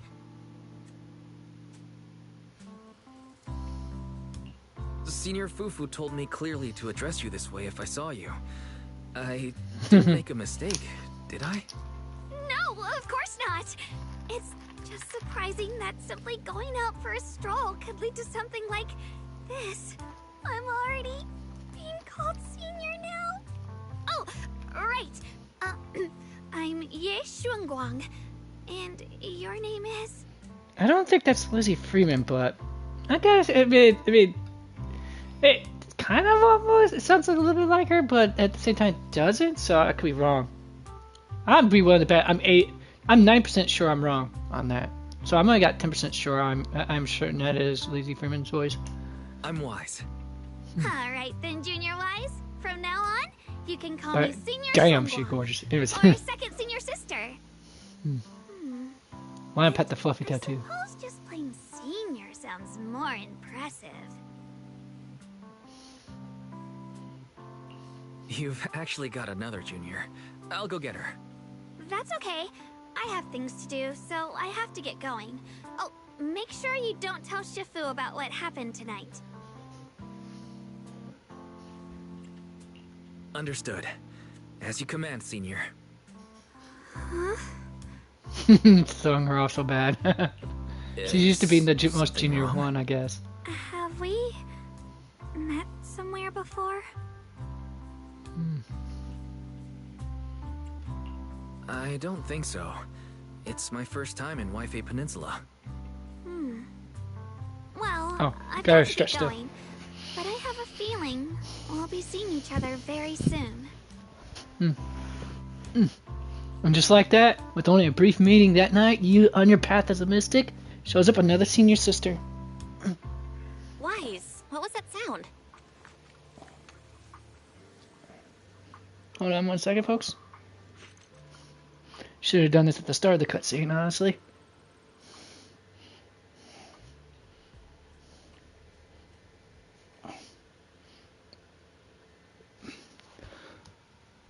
Alright. Pardon me. Why is your back? What was that sound just now? Beeline fell from the roof. Huh? Why was Beeline on the roof? Because a cat fell from the roof. What are you even talking about? As your senior, I command you to reorganize your words. Okay, so you recount everything that just happened, including your encounter with Senior Ye Xingong. Xinyuan is our brother. So we have another senior sister, huh? And her senior is also Ye? Is Ye? She must be the little sister of that senior Ye before. However, she's not dressed like someone from Suibian Temple. There must be a good reason for it, right? Otherwise, she wouldn't have specifically asked you to keep it secret from Shifu. Oh, right. You gotta keep this a secret for me. Don't worry. I'll keep my lips sealed tight and won't tarnish your reputation. Now, go get some sleep. I'm hitting the hay, too.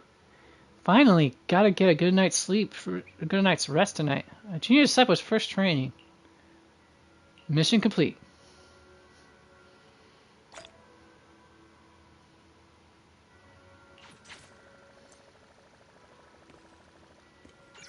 The schedule has been updated, Master.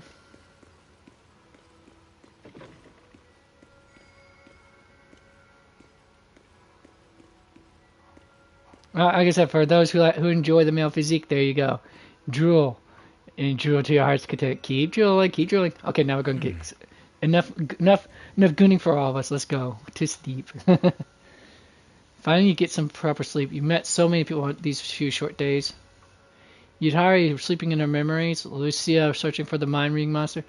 Another Monoto Banwa Shifu with his calm and powerful demeanor. Miss Zhao and Dianan with their contrasting personalities. And all those dreams. Half real, half fantasy.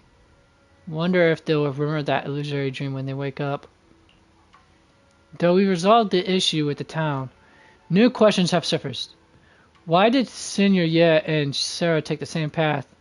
And where are they headed? And that whisper lurking in the miasma when we first entered the town. The one that wasn't of Yuhari's will. Who could it be? We'll have to wait until that fissure at the end of the passage appears again to find the answers. But right now, sleep comes first. While we're waiting.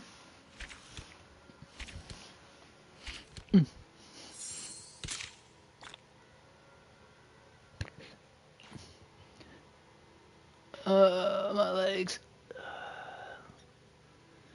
I was supposed to do this earlier this morning, but like I said, I didn't have time to, because I was rushing to get stuff done. Now we're finally caught, folks. Finally caught with the main story for this now, as well as, well, at least I would have been, at least for Honkai Star Rail, we were also caught up to snuff. Next was Genshin Impact on my list, then Wuwa. Good grief, that's a lot of stuff. You're awake, Wise? Miss Zhao has just dropped off some files.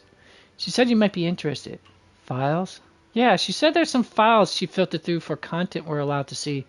I've already checked them out. There's definitely something interesting stuff in there.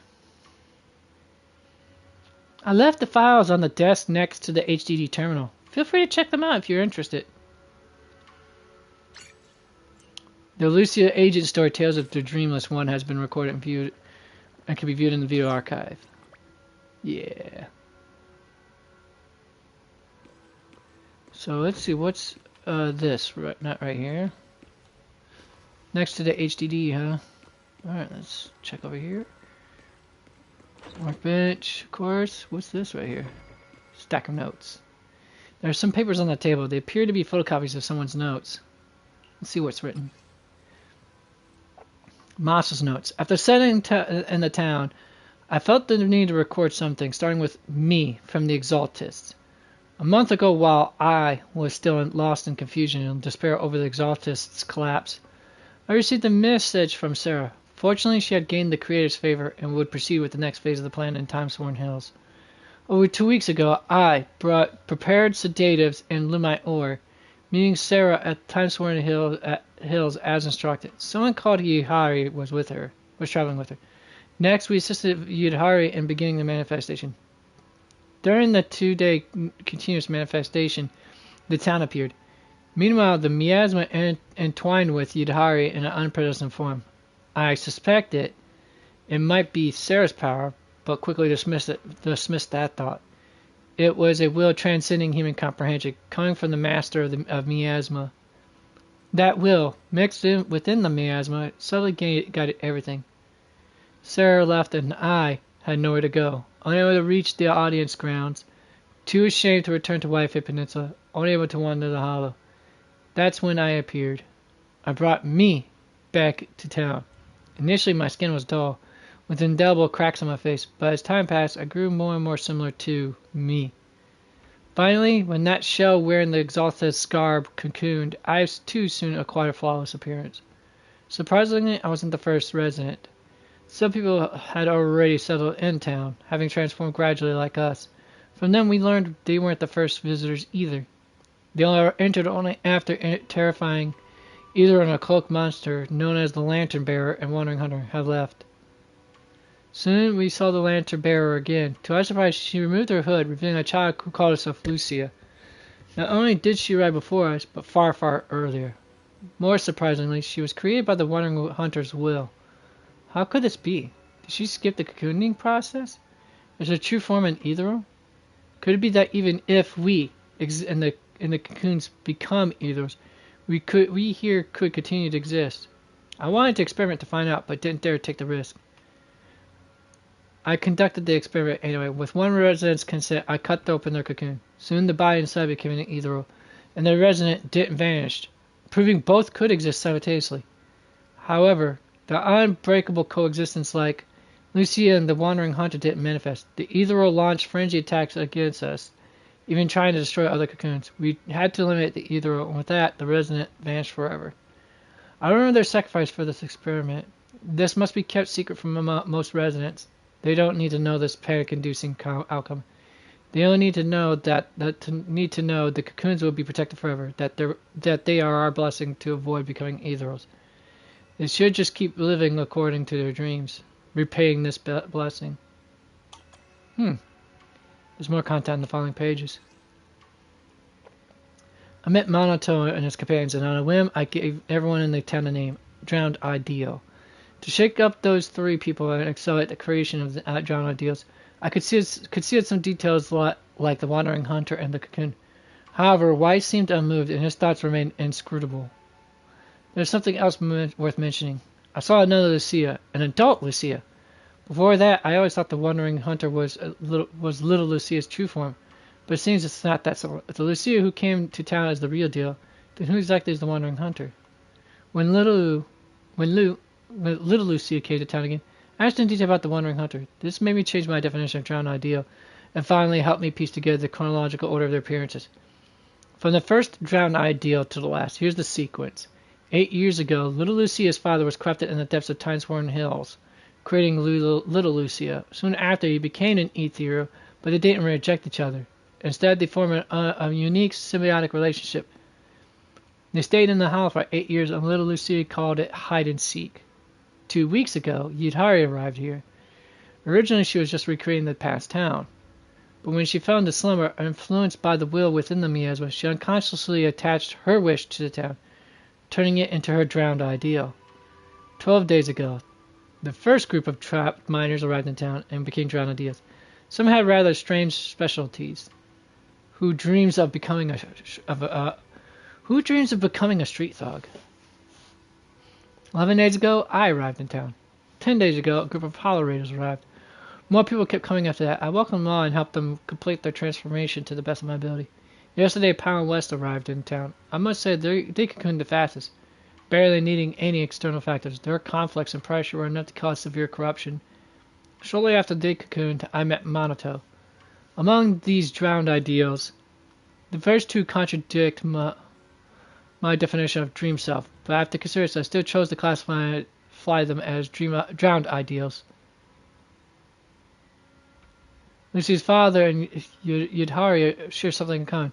When the drowned ideals emerged, they both harbored the emotion of, it doesn't matter what I become anymore.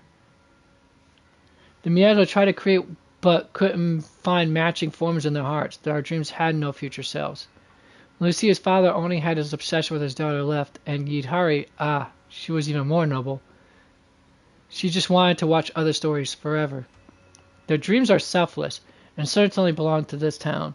But such cases should be avoided in the future. The town needs real residents, and my duty is to give everyone who comes here a selfish dream. I heard that voice again, the town's whisper. Yudhari's voice echoes mine. Embrace your true desire. Yes, I will open my arms and embrace this desire with all my might. Even though I'm no longer an Exaltus believer, I know that voice isn't Yudhari's wills. Is it you, Creator? So if I'm understanding all that jazz,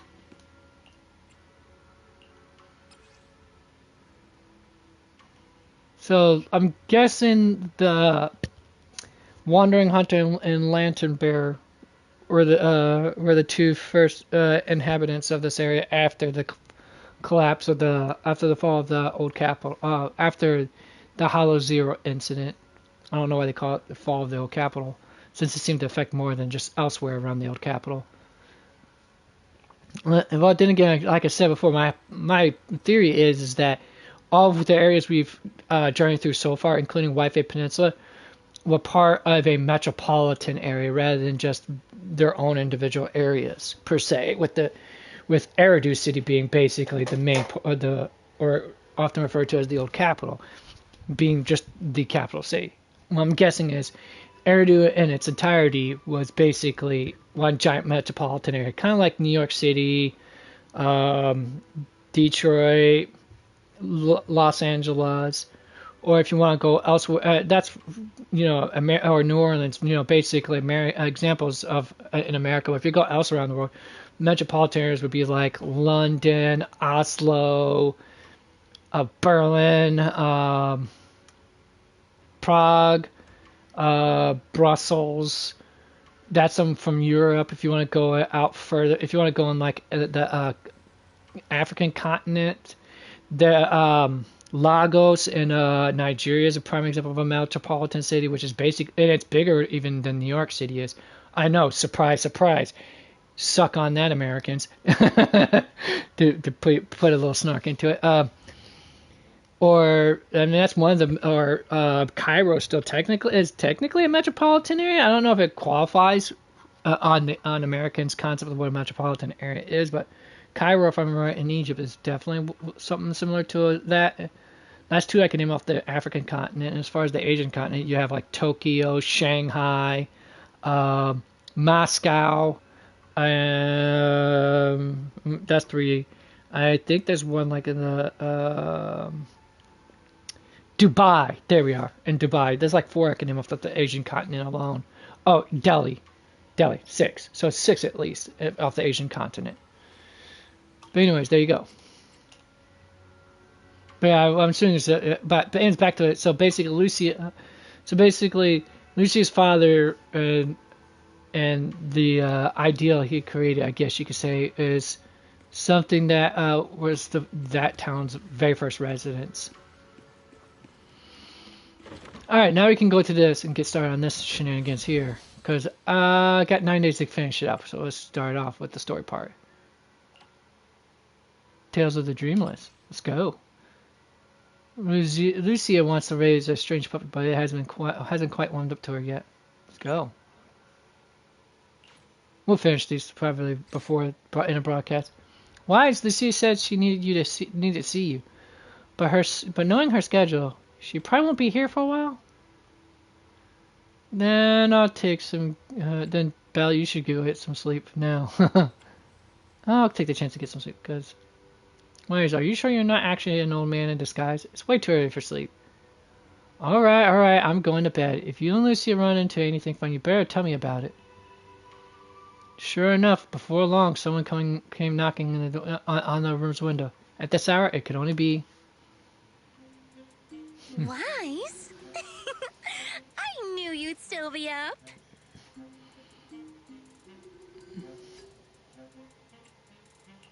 Didn't you specifically tell me to stay up tonight because you wanted to talk? I knew I could count on you, Proxy. Anyway, the reason I'm bugging you at this hour is... I was hoping you could help me with something. Lately, hi. my ethereal research You gonna do some stretches has with been me like a now? Tarrasque mixer trying to get through the old metro tunnel in Cretan Hollow. Completely stuck. One moment, folks.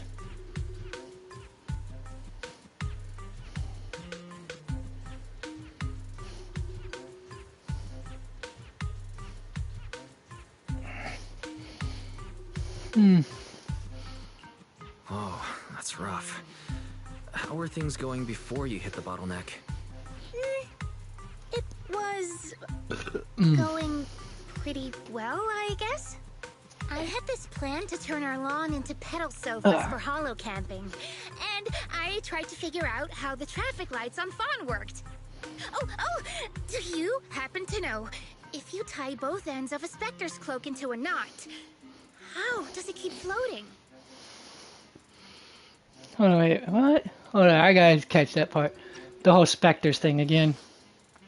I had this plan to turn our lawn into pedal sofas for hollow camping, and I tried to figure out how the traffic lights on Fawn worked.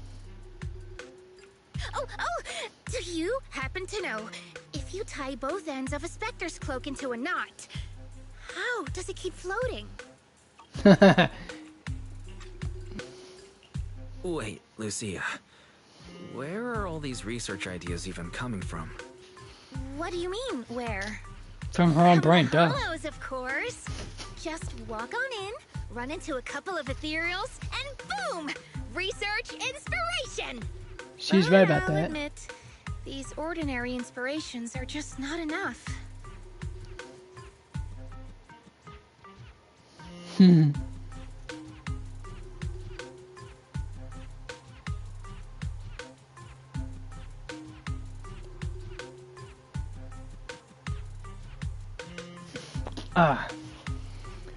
Alright. The inspirations are not enough? Or should I be asking, what about the other ideas you had before? Roxy, could it be you haven't read any of my posts on Spook Shack? I guess the titles of my posts haven't been catchy enough. If I can't come up with something as attention-grabbing as the fiery serpent, then no matter how many times I write about glass crawlers, people are just gonna get bored and lose their interest in the forum. Gonna do more stretches When from the that sky? happens, where can I find leads on the night horror?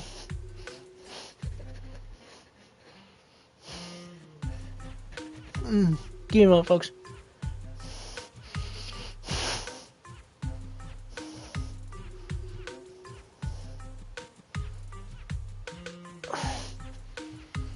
Alright. What's a night horror? Some rare ethereal you're interested in? Well, it's kind of a long story. Those stretches were worth An wow. ethereal. An ethereal that can enter people's dreams and talk to them. Wait. Roxy, do you think ethereals can communicate with humans?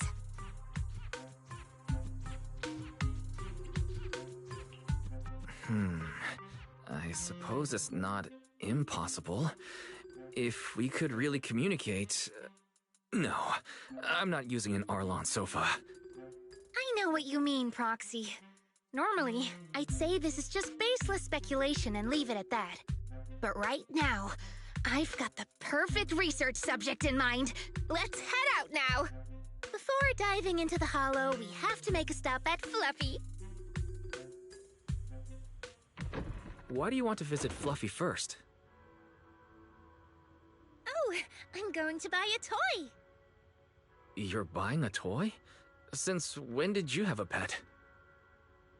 Not yet, actually. But I know Chestnut's gonna be the goodest pup! I see. You're thinking of using the toy to get the puppy's attention. Yes! Wait, then why can't we do it after we're finished with our business in the Hollow?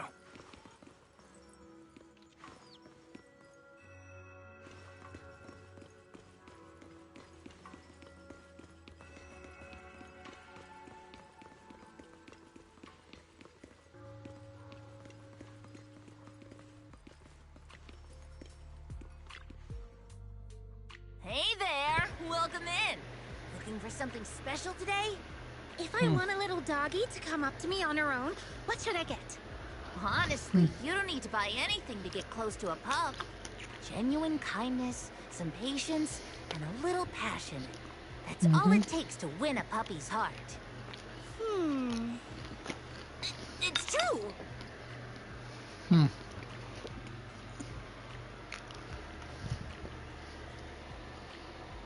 Kindness, patience, and passion. Yeah, no dog would say no to that. I'm convinced. No. I'm not saying I don't believe it. It's just... Chestnut's a very particular little pup. I understand. I've met lots of special needs pups. Some were abandoned, some have been on their own since they were born. If you want to gain their trust, it will take a longer time. Let me think. What about this? A brand new line of treats for puppies! I packed it with all sorts of delicious jerky. They're super yummy. No pup can resist it.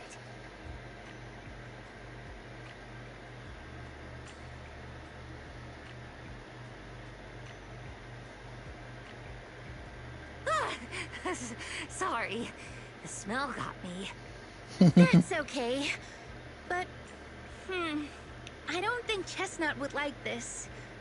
Chestnut is, a bit of a picky eater. I see. Then maybe you want to give this one a go. Our most popular toy. It's a battery-powered bird that flaps like the real thing. Our kitties and puppies go nuts for it. This looks great! But is it sturdy enough? I'm afraid not. Knew that voice It's was actually familiar. designed more for cats, and it's built to be lightweight, so I wouldn't call it sturdy. It should work for smaller dogs, though. Chestnut's a big girl, with a big girl attitude. Oh, that might not work then. Let me think. Oh, if you don't mind something a little old school, we do have another toy for bigger pups.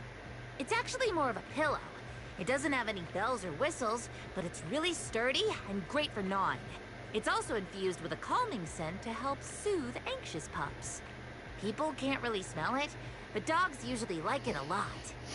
Oh, this is adorable!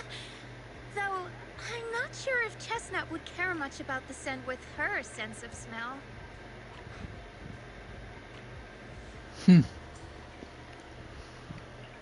Based on what you said, Lucia, Chestnut is a big girl who doesn't eat much, has a weak sense of smell, and a bit of a temper?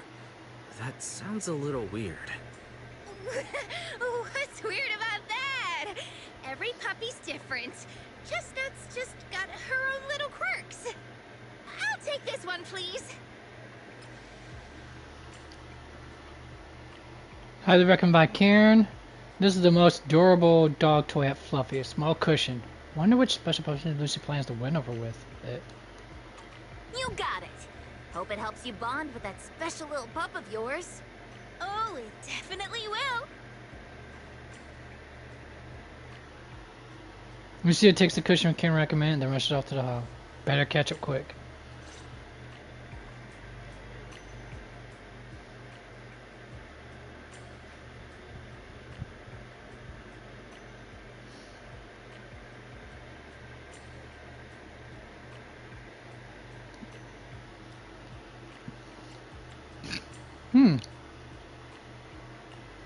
No matter where we go, meeting you is the... I can become even stronger. Do you want me to fight? Or cook? Let's go with it.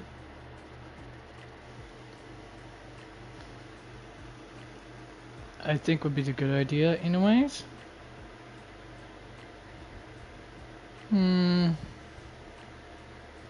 I mean, it's just tempting to put either Yuzaha, just put Yuzaha or Monoto in there, but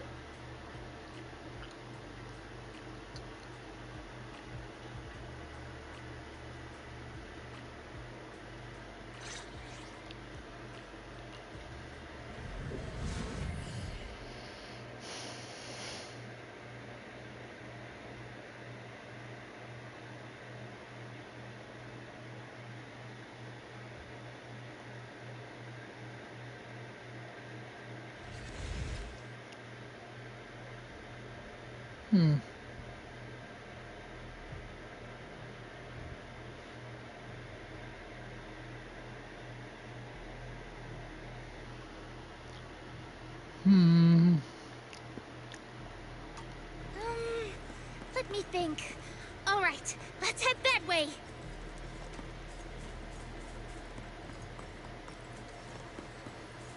Help! Help! Huh? Isn't that... strange.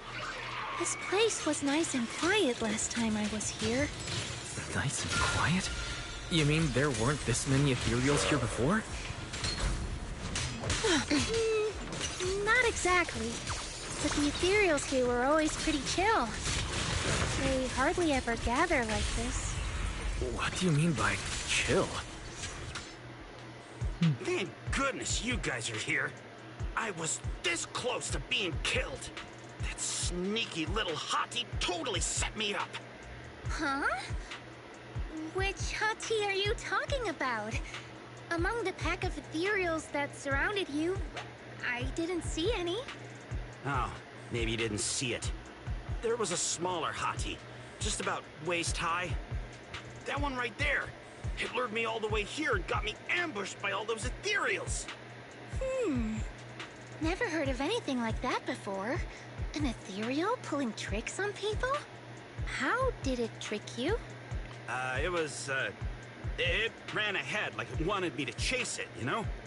That's pretty weird. It's not that weird. You young folks shouldn't underestimate how crafty those things can be. No, I mean, you are pretty weird, mister.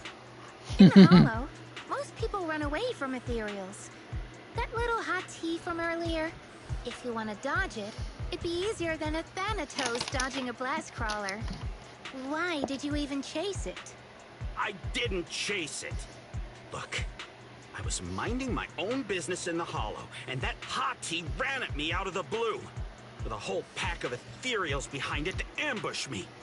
Now that's interesting. I've only heard of symbiotic ethereals in Hollow Zero being able to command other ethereals. I see here.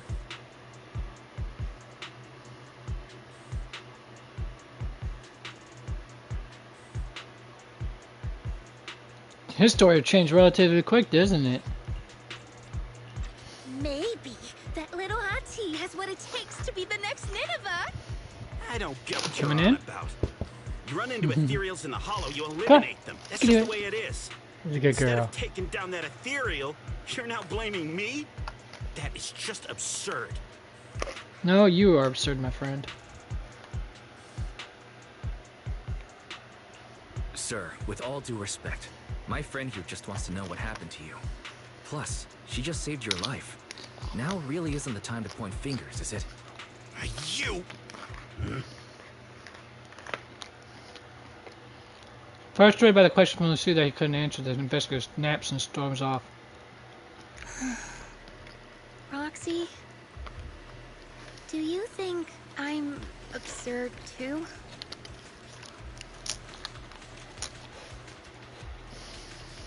You've always been a little absurd, haven't you? Sorry, that was a bad joke.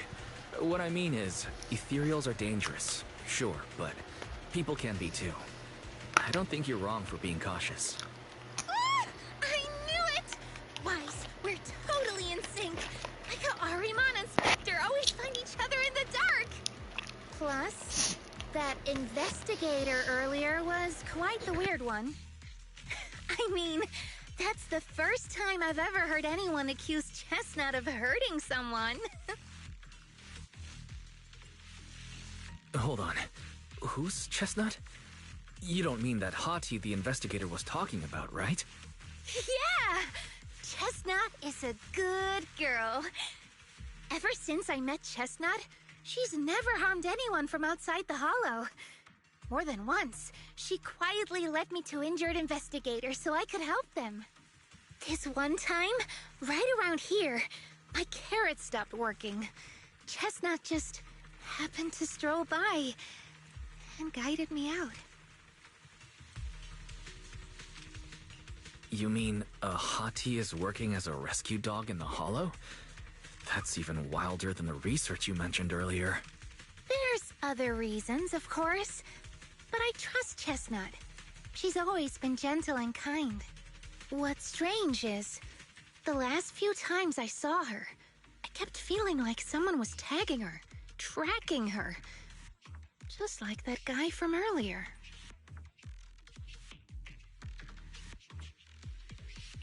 A kind and gentle ethereal. I need a second to process it. Those other reasons must be really important. It's a long story. Let's talk about it when we get back. Ugh. And thanks to that weirdo earlier, I didn't even get the chance to give Chestnut the toy I picked out. Let's look around a bit more. Maybe she's still nearby. I think Chestnut went that way. Let's go take a look.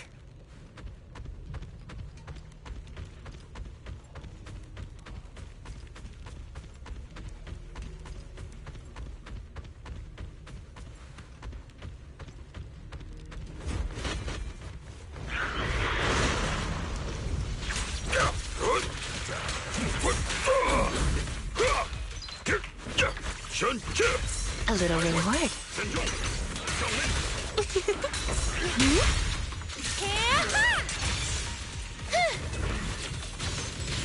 Pretty cool, huh? Pretty, right? Yeah. Yeah.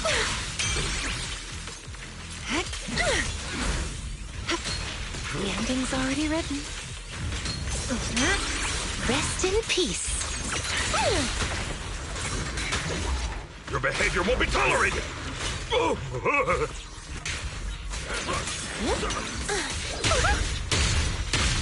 Bring on the fireworks! Wanna play a game? I'll take charge! The noise is unbearable.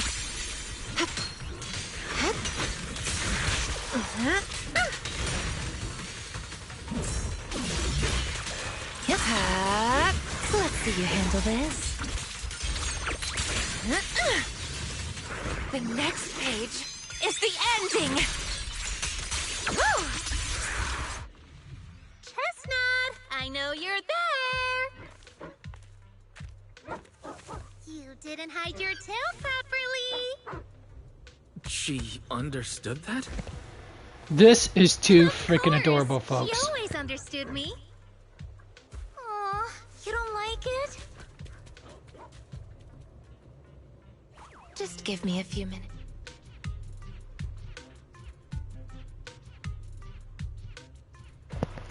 Hold on a second, folks.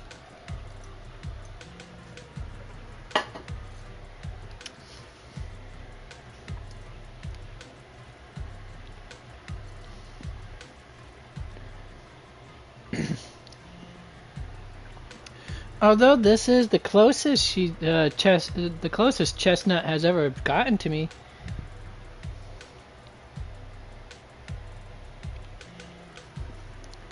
It seems like she's not in the mood to play with me just yet. Should we head back? I haven't really processed it yet. Huh? Because of me or because of Chestnut? I think I want to know what you want to ask. Let's talk about it once we get out of here. You good girl. Yeah. My little baby girl.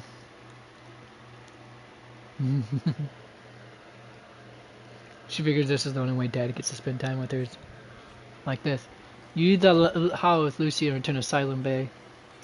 What a shame. What's a shame? Aww. Chestnut still wouldn't take my gift. Do you think that investigator spooked her? Maybe that's why she's being extra cautious today. Yeah. By the way, how did you meet Chestnut? Well, it has something to do with the night horror legend from my tribe. Long story short, Chestnut is a gift the night horror sent me in a dream. I think I remember you mentioning the night horror, but you never said it sent you a gift. Can you tell me more about it? You already know I'm one of the night watchers out on the fringes of New Eridu. We rest during the day, and we're active at night. The stories say that long ago, our ancestors fought a powerful ethereal. The battle lasted for days, and just before it fell, it released a final surge of power. Ever since then, it's haunted our dreams. Sometimes, when our people fall asleep at night, they dream of the night horror. And in their sleep, they walk straight into the hollow, drawn to its call. Just before the ether consumes them, before they become ethereals, they regain clarity for just a fleeting moment. Sounds like the hollows and the ethers have been around for a very long time. So it's not something that just only happened 10 years ago. I'm guessing it's been a thing around for a long time, and it's just only gotten bad to this point now. I'm guessing. Over time, we've come to realize that the more people who fall asleep, the stronger it becomes. What a terrifying curse. Is there anything you can do to break it? No. That's why we moved to the outskirts of the city and stopped sleeping at night altogether. If we must rest, someone always stays awake to keep watch. The strange thing is, the night horror left more than just a curse. In the hollows, ethereals don't attack us. They see us like we're one of them. And this staff, it's the only weapon left from when our ancestors fought the night horror. It lets me mimic ethereal abilities. The chieftain said I was the most gifted of the younger generation. Or something like that. I'm still not sure what made him decide that. But he gave this staff to me. Being seen as one of the ethereals and copying their moves. If all these weird powers are gifts from the night horror, then what about Chestnut? Oh, Chestnut. It was a night not long ago. Granny was keeping watch for me. She was telling me stories of the night horror. How it's both feared and revered by our people. She even described the night horror she saw in her dreams. Just like everyone else said, a stunningly beautiful ethereal. Almost godlike. That night, I dreamed of the night horror's gaze. It was looking at me. And in front of me, there was a little hottie. It looked tired. Like it had been through a big fight. We stared at each other. Like survivors meeting after a disaster. Still cautious, still on edge. Not long after that dream, I met Chestnut right where the dream had guided me. She didn't seem eager to be friends, but she wasn't hostile either. And she treated the other outsiders kindly too. That's why I've always believed Chestnut is a gift. A little dog sent by the night horror. So the night horror was just being nice? But why? I don't know. But I think Chestnut is such a good girl. If we can get along, maybe the conflict we saw in the dreams won't come true after all. And what if the night horror is just like Chestnut? What if we could communicate with it? Then maybe everything our people have endured could finally come to an end. That's a noble Sounds dream. silly, doesn't it? It's a noble goal, I hope it. Not at all. I get what you mean, Lucia. We still know so little about the Hollow. I think your thoughts are worth exploring. Even among my own people, no one really believes me. Except for Ade and Granny. Lucia glances out the window. The night sky is beginning to fade, just a faint shimmer of dawn on the horizon. Can't believe it's already this late. Better make the most of it now. You're grabbing some breakfast? Or are you going back to sleep? Nope. I finally got away from home, and there's no one to tell me what to do. So it's time to stir up some trouble. Today, I'm gonna pull an all-morninger. All-morninger? Oh, no, an item. All-morninger. Yeah. Yeah, having your heard, staying up early in the morning can really mess with your health. I used to think that was just something only night watchers had to deal with. Take everything we know about staying up late and all that jazz. Flip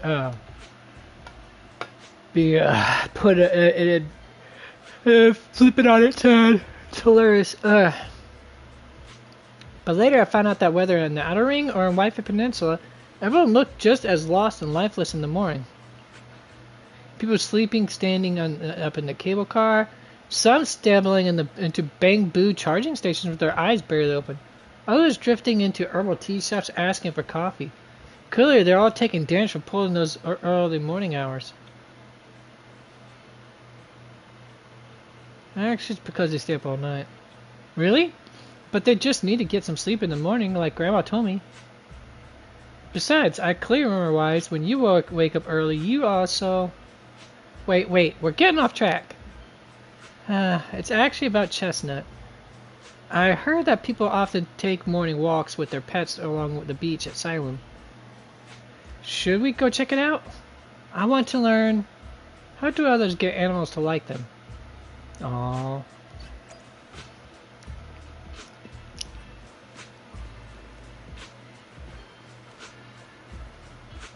Poor Lucia. Man with a bird on his shoulder. I'll start with all the way over here first. The old person with the turtle or tortoise.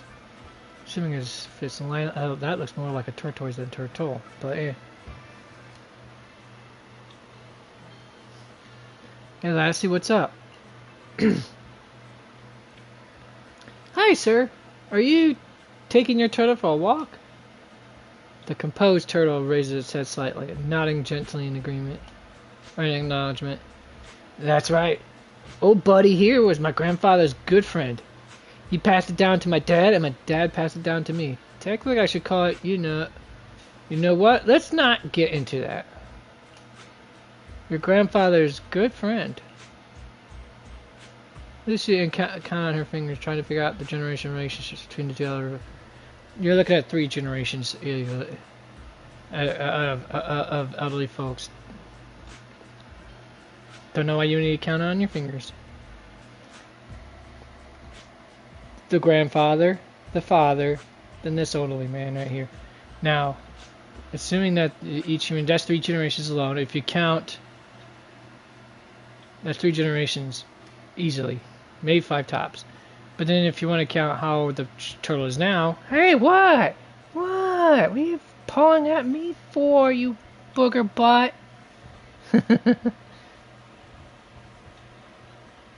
Booger butt. Yeah, booger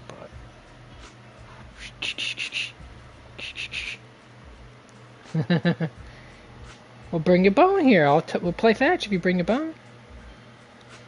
Isn't that what you want? Play fetch? Yeah? Many years ago, when I first got it from my dad, I was still young. Back then, I found it too lazy and slow, so I just kept it in a water tank. Seemed to know I looked down on it, so it gave me the cold shoulder too. But over these past few years, I've grown old and can't walk much anymore. It forgave me for neglecting it before. Now it's one to keep my company when I go out to soak up some sun. That's nice. I wish I could have a quiet moment with my dog too, but I don't think she likes getting close to me. Too close to me. Take it easy, young one. When words fail us, we can still speak through actions. Simply communicating with them, and keep communicating with them, and they'll eventually understand. And that's one I look at.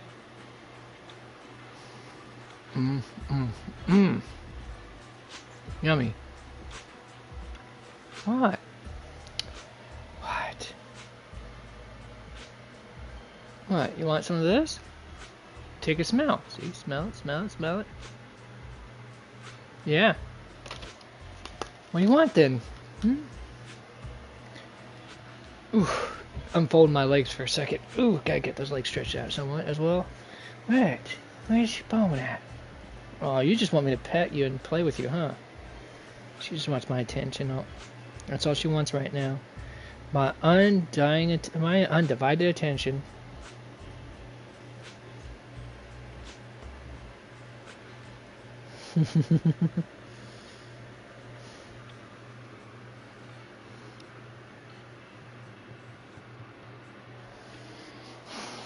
Hello? Good morning? Bad morning, unfortunately. Well, do the whole wolf yourself, folks. Anyways. Alright, got it. So what do you want me to do now? Yeah, Sky, what do you want me to do now? Oh, it isn't time yet. We still got about 17 minutes before we go for a walk-poo. Then after that, yeah, you get the idea. After that, I gotta...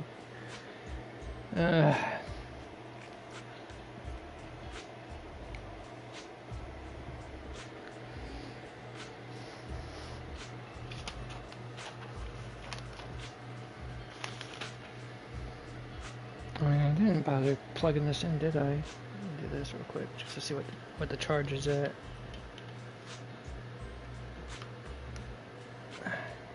Alright. Alright.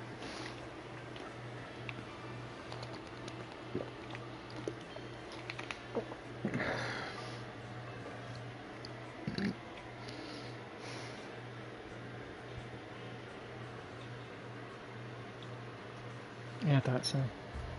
Best I do that and charge it up a little bit more before I go anywhere. Alright.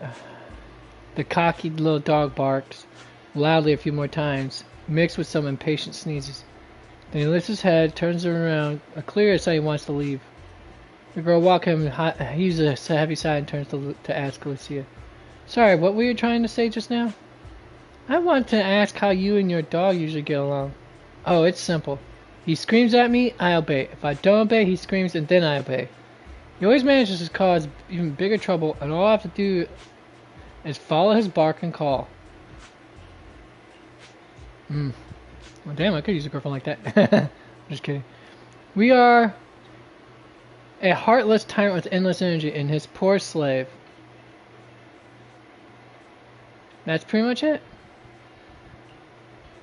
Oh. Of course, I thought about doing something about it, like starting a grand rebellion, grabbing him and jumping into the sea, ending it all once and for all. But then I thought, I'm not even as good a swimmer as he is. What if he swims back to shore and tricks someone else with that innocent look of his, act of his? Wouldn't I just really be letting another pole soul fall victim?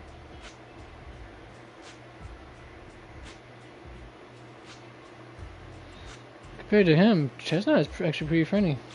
Suddenly a strange smile creeps across the girl's face, as if it were something exciting. But hey, humans live longer than dogs. In 10 years, when he gets old and has no energy left to bark and scream and can't drag the whole table around the room just because he's leashed to it, he won't be able to torture me anymore. When the time comes, we'll live together and love in perfect harmony. The tyrant is clearly displeased with this and runs away screaming. Probably not wanting it to trick another poor innocent human. Any other poor innocent humans, the girl rushes after it without managing to say goodbye. This is an example. It doesn't seem very helpful. All I learned is Meg could chase after Chestnut until she saw Tucker out, then stuff the pillow in her mouth. Lucia scribbles in her notebook, but ends up tearing the whole page out in the end.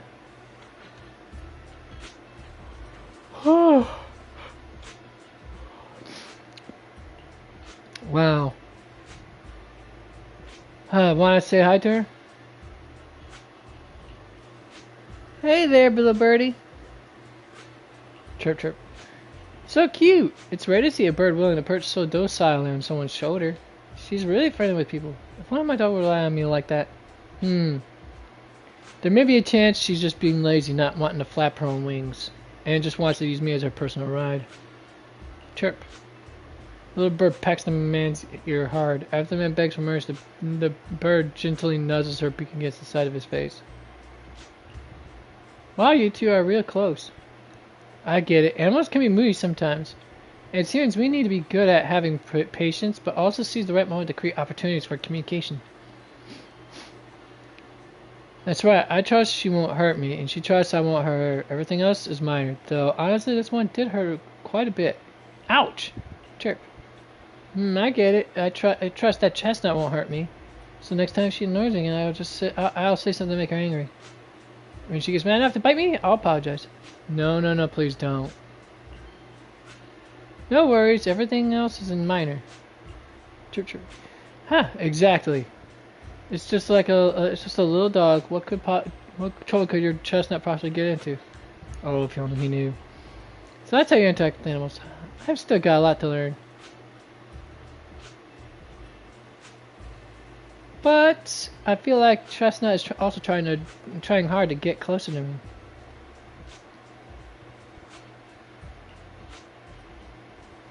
Though I didn't accept my gift, though she didn't accept my gift, she wasn't completely indifferent.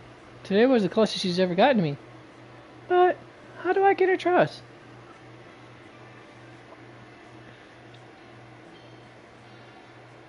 I'll try to keep believing in her. So you mean, even though I saw Chestnut being hostile to that investigator tonight, I still gave her the pillow. So Chestnut was willing to get close because she thought I believed she was a good either? That makes sense. Just like what Gramps said earlier. Chestnut understood me. Yeah, but that investigator... Chestnut was really unfriendly with him. Totally different from how I've seen her treat others before. And how she treats both of us. I'd like to believe that Chestnut made her own judgment after observing him.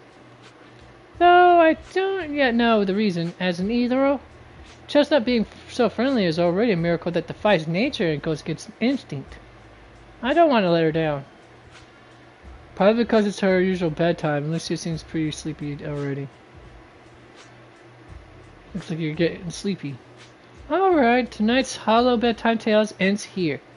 Even for a planned all morninger. This has gone on way too long. I need to get out of here before the Night Emissary's magic wears off. I'll come find you when there's any new development. Like a princess from a fairy tale who must leave when time runs out, Lucia waves goodbye, pulls up her hood, and gracefully vanishes into the crowd. Okay, that's part 1. Part 2. Oh, crap a stack. Oh. Yeah, let's go ahead and take a 20-minute, folks. That I can get my doggy herd demo on. I'm gonna do a few other things too while I'm at it. Reconvene in 30, yeah? Alright, we do that. Alright, folks, reconvene in 30. You know the drill.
Alright, folks, I am back.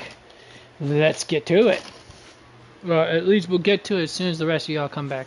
Give you a moment.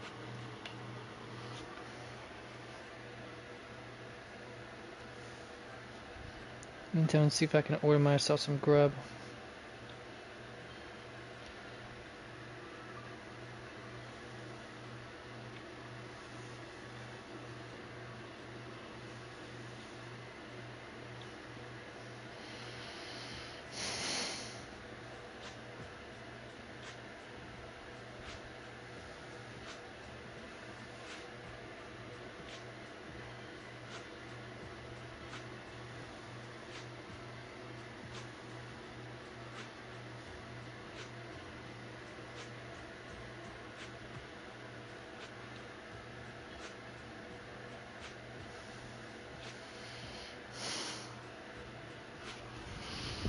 Oh yeah, I forgot to ask him where did I set that paper at now? Ah, there it is.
All right, the rest of you guys, folks, should have came back by now. Let's get to the next part here.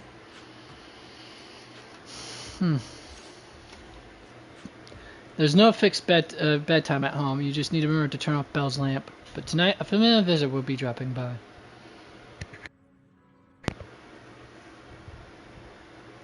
Lucia sent a message, but didn't explain what's going on. I'll ask her when she gets here. Though, I bet Belle will stay up super late once I leave. As promised, your midnight visitor arrives in the dead of night once again. Wise! What happened? Don't panic. Take your time and tell me slowly. It's the Night Horror. There's word in my tribe that the Night Horror has returned. Our old chieftain. He sleepwalked into Lemnian Hollow, and no one's seen him since. What? Was it an accident? Lucia falls silent for a moment, still trying to gather her thoughts. A few days ago, some people came to speak with the chieftain. They asked if any night watchers would volunteer to sleep at night so they could follow the sleepwalkers into the hollow and find the Night Horror. They promised they only wanted to learn more about the Night Horror's powers, and if anything went wrong, they'd wake us right away. But for everyone's safety, the chieftain said no. Not long after, people overheard the chieftain arguing with someone loudly. That sounds suspicious. Maybe those people got turned down and decided to get back at the chieftain. You know, by somehow getting him to sleepwalk? But they left right after they spoke with the chieftain. No one saw them return or sneak into the tribe. It looked like the chieftain just began sleepwalking because of the Night Horror.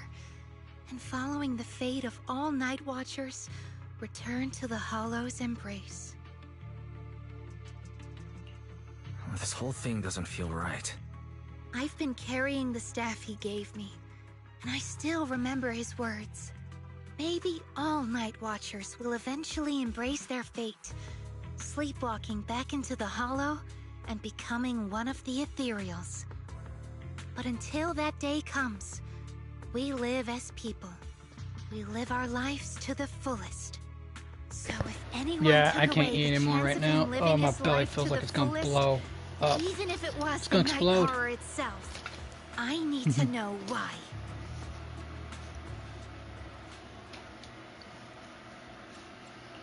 My dreams. Take your time. No matter where we go, meeting you is the real reward. I can become even stronger. My dream seems to have become a reality. Take your time. Man is iron, rice is steel. I can. No matter. How about a little late? My dream seems to have become a reality. This weather's perfect I can't for change a little the lineup. exploring. Take your time. No matter where we go, meeting you is the real reward. Do you want me to fight? Or cook? Yeah, I can't change the lineup here. Whatever.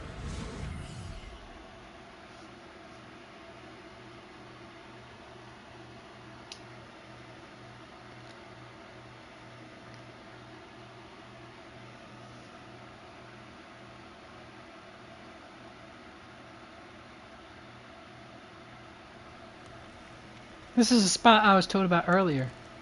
But this area, why does it look so familiar? You been here before? I think so. Let me think. Here. This seems to be near a path that Chestnut often takes. I've run into her here a few times before. Weird. Is it really just a coincidence? Anyway, let's search around for any traces the chieftain may have left. Time for an appetizer.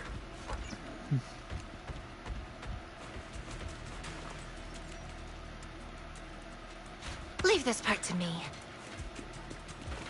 I got you!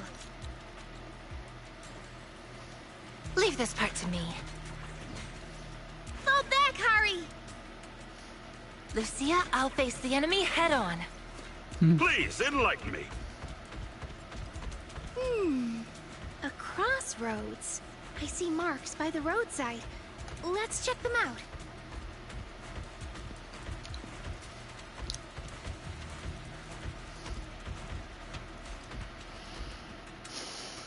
I've taken a look. There are indents from fiery serpent explosions, footprints left by a Huskarod, imprints from Farbati's great shields, and marks carved when Archivore set down his legs nearby. But no sign of humans. No neatly dressed investigators, no barefoot hollow raiders, and certainly no shoe-wearing ethereals. Nothing. How can you tell all that? Yeah, let's check out another spot.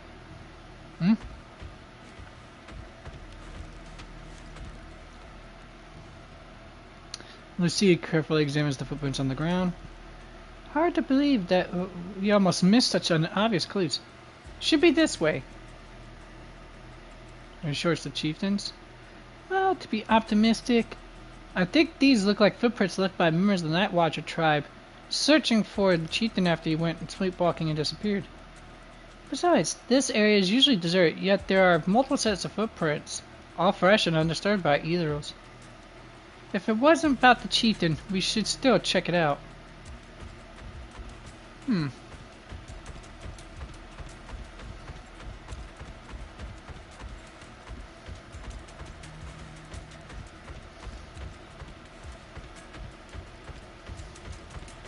The ethereals seem kinda riled up today.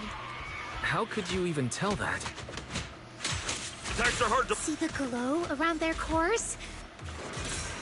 It's shifting fast. Much faster. About 20% quicker than usual. Really? Don't miss your chance. Yeah! It's up to you, partner. Starlight shine, break the dawn! Pretty, right?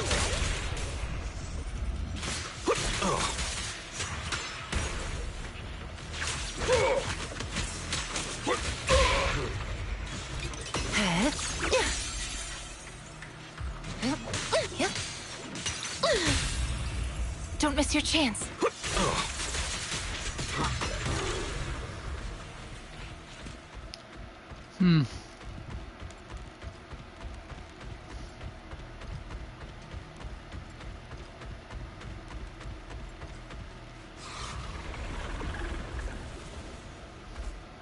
Ooh.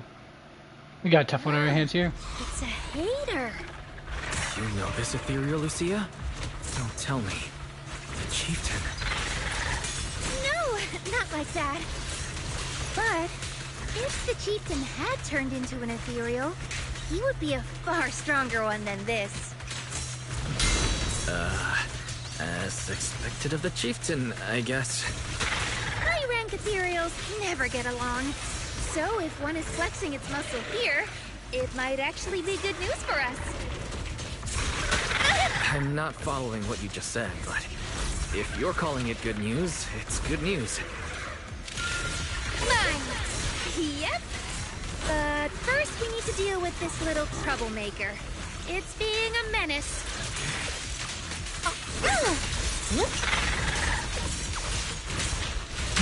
Sleep well.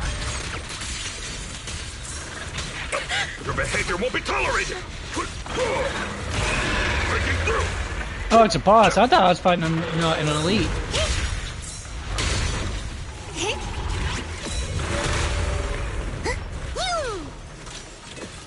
Slumber in the mist.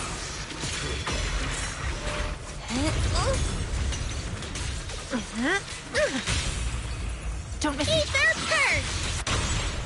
No escape! Shatter! You will rest amidst the ice!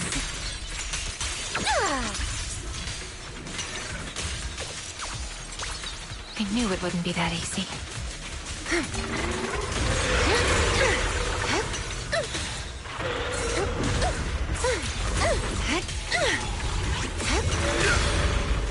Have a taste of the Yunhui ship's unique technique! Shun Chip!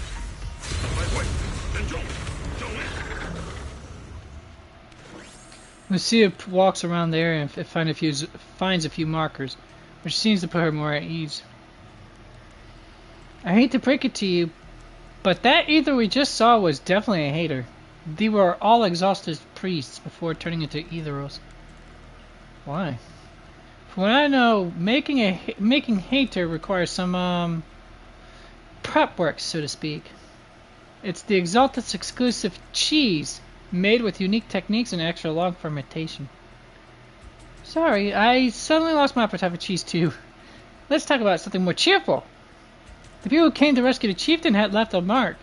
It means something like he's alright now and everyone's gone back, but something seems off around here. Better get it out quick.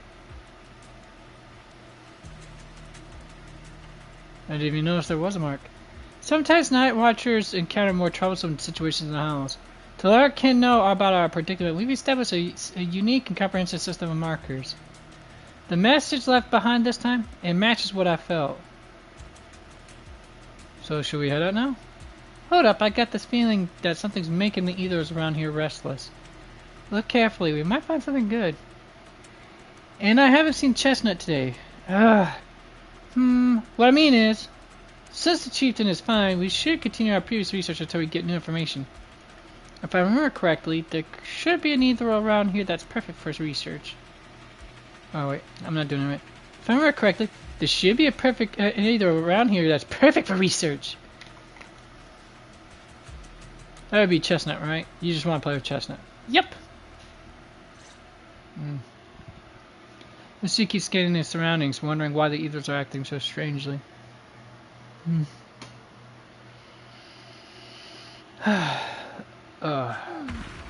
No other clues nearby, huh? What was that? Huh? Chestnut? Did you come looking for me to hang out? Oh, you mean you want us to follow you? Come on, let's follow her. Shouldn't we look around first?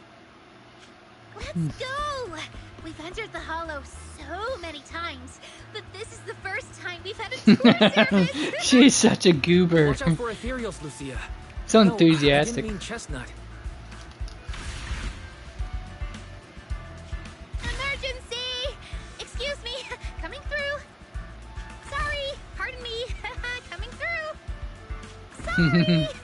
Whew, looks like everyone's in a rush today. She's so precious, folks. Who would have thought I'd hit today's step goal inside the Hollow? Step goal? I didn't realize I had one. Chestnut, what is it you're leading me to? Don't tell me this is all because another ethereal tore up her pillow. Have we finally made it? Wait, that's... Kieran? And what's that beside him? Before Lucia could wake Kieran, more excited arrows came swinging in. And Chestnut seems to want to join the fight. Alright, give me a moment before we get into battle.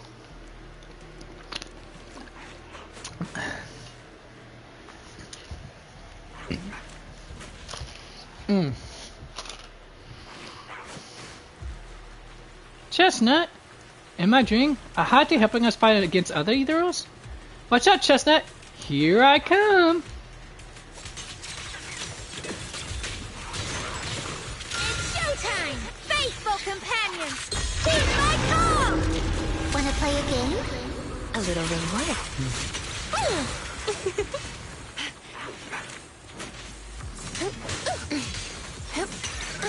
Time for an appetizer!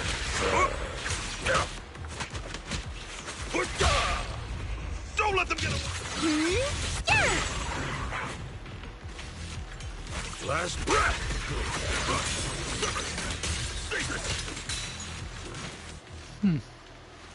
Take some time to wake up Lucia's fellow night watcher. Kieran? Kieran! Are you okay? Lucia? What are you doing here? I heard about the chieftain. I came here to see if there were any clues. What about you? Did you also sleepwalk into this hollow? I don't really remember. I asked a friend to keep watch for me, but somehow I still ended up sleepwalking. Before you guys woke me up, I had no idea I was here.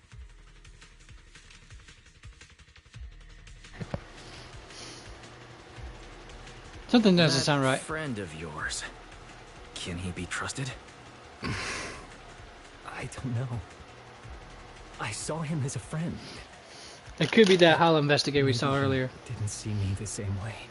He's always in an investigator outfit. Last time I ran into trouble in the hollow, he was the one who saved me. I was right. Lucia knows.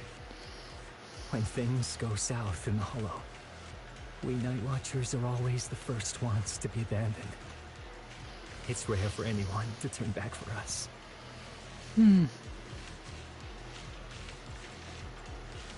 What? Why? People treat you like that just because ethereals don't try to attack you? Especially when the ethereals come swarming. It really becomes apparent that we're Night Watchers. But then again, I guess it's not always intentional. Sometimes people genuinely can't tell. In the chaos, a Night Watcher in a helmet doesn't look that different from a frenzied maniac or a vicious striker. That's crazy. But the way you said it was kind of funny. Sorry. In dangerous situations, people tend to turn on anyone they see as different. When panic hits, those so-called teammates usually choose to abandon us first. And they always say things like, "You'll be fine. The ethereals won't attack you. Just hide here. We'll come back for you when we can." Most of the Might time, sounds familiar. no one comes back for us. That's why, after that guy saved me, I really thought he was a true friend. I understand what you mean. But has he been acting strange lately? Strange. Well, lately, he's been asking a lot about the night horror. And really digging into things like how we communicate with ethereals. Does that count? Communicate with ethereals? Yeah. He saw me trip over a beholder engine once. It just looked at me and left me alone. Didn't attack me or anything. After that, he got it into his head that Night Watchers must be able to communicate with ethereals. It has the power to calm them down. By the way, speaking of calming and communicating with ethereals, isn't that your specialty, Lucia? Kieran points out Lucia's notebook and staff, looking confused. You mean those ethereals I summoned? Oh, that wasn't me controlling them. That was just an optical delusion. I layered some visual effects on top of simulated ethereal attack patterns, so it looks like they're there, but it's all just illusion. I see. But what about this thing? Kieran, all confused, points at Chestnut, who is crouching quietly nearby. Oh, that's Chestnut. This ethereal's been sitting there quietly this whole time. I thought maybe it could understand us. Wait, is it one of your illusions too? Ah, yes, totally. When sitting still, she doesn't use much ether, so she looks really well behaved. But if you try to make her do something, she can be a little slow. We see the waves of staff of Chestnut pretending to cast some kind of magic. Chestnut instantly starts wagging her tail and puts on a show. This illusion isn't doing very well. I'll have to practice more later. Aw, I was gonna ask her to do something else too. Oh, I see. This ethereal looks insanely real. I've seen some of your illusions before, but this one... Seems like you've improved your skills again. Congrats. I guess so. Thanks. But even with the staff passed down in our tribe, you still can't really control ethereals. Does that mean what the guy's after? Controlling or communicating with ethereals was never actually possible in the first place? Manipulating the ether environments to control ethereal behavior isn't totally far-fetched. Take Geppetto from Hollow Zero. It could even command other ethereals to launch ambushes. But I doubt this strange device here could pull off anything close to what Geppetto could do. If we're talking about massive symbiotic ethereals like Geppetto, then yeah, it could definitely manipulate the ether environment in a large area. But I feel like we don't really need something that extreme to influence ethereal behavior. If we just want to change how ethereals behave, then maybe suppressing or stimulating their ether activity levels could do the trick. As expected from our ethereal expert. Have you seen anything like that before? No. But the ethereals we encountered earlier were unusually agitated, as if they'd been provoked by something. Do you think it could be because of this device? And don't forget the chieftain's disappearance. What if someone's using the Night Watcher's abilities to try and communicate with ethereals, or to test how much they can control them? Are you saying that someone's been experimenting on us? Using our ability to sleepwalk our lives? For research? Most likely That's conclusion, right. dude. They probably want to exploit the Night Watcher's abilities to Most locate plausible. the Night That's the most Horror plausible and conclusion. research how to communicate with ethereals. This theory actually lines up with how we've been treated during Hollow joint operations. But it's just a theory for now. We shouldn't jump to conclusions. We need more leads, like figuring out what this strange device actually does. Okay. I'll keep you posted on what's going on back in the tribe. What device is she talking about? I don't remember seeing a device. With that promise, Kieran takes his leave. Weird little thing. Oh, Guys, this? come take a look at this thing. Now, let's scrub them away in one stroke. Did she just tap her own booty? I mean, I know she tapped the tentacle, but still. I gotta see that again. Look at how her tentacles in combat look.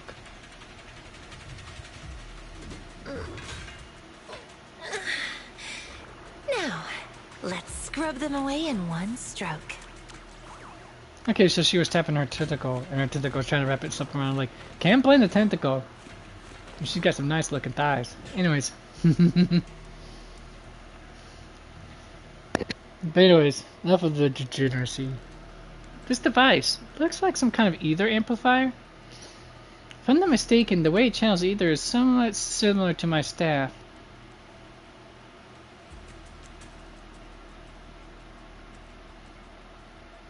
Is ether just not an illusion? Of course not. Those were real ethereals just now, even more agitated than ether. You see, glances in the direction of Kieran went in. Actually, my staff can indeed influence the behavior of ethereals. That's amazing. It fluids how? Since my staff can knead ether into a ball, it occasionally emits an immense light like the core of an ether, blinding those ethers that still have vision. If that ether isn't nice to me, I'll catch it off guard and bonk it on the head. Just kidding. I noticed you've been kinda out of it. Lost in thought one moment and nervous and talking nonsense the next. Feeling better now? Let's talk about this machine first. Looks like it's what's making the ethereals around here so restless. The chief's sleepwalking and Kieran's blackout.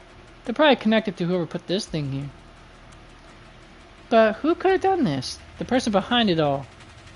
Could they also know about the staff passed down from my ancestors? Wait, looks like more ethereals are coming. You and Lucia turn towards the source of the sound. A familiar figure comes with you. Chestnut is back and brought along the cushion from before. Chestnut? Aww. Wow, you like this pillow, don't ya? so much for today. Will you come play with me again next time?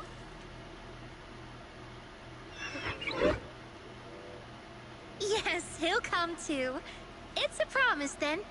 Huh? You mean me? Nice to meet you, Chestnut.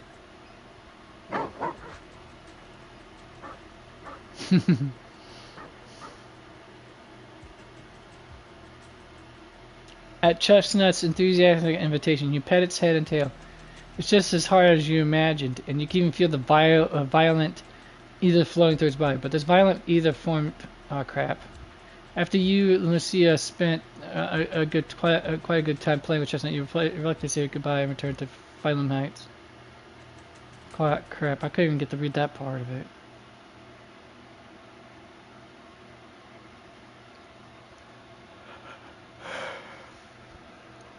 It auto-played quicker than it should have, damn it.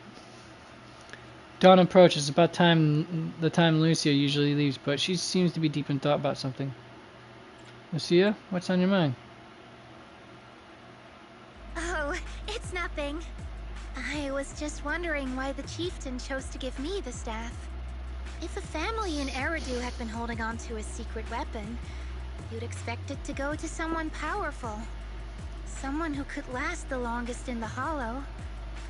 Or someone who's best at taking down ethereals, right?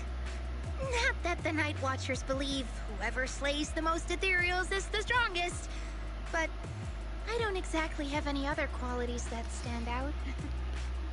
I disagree.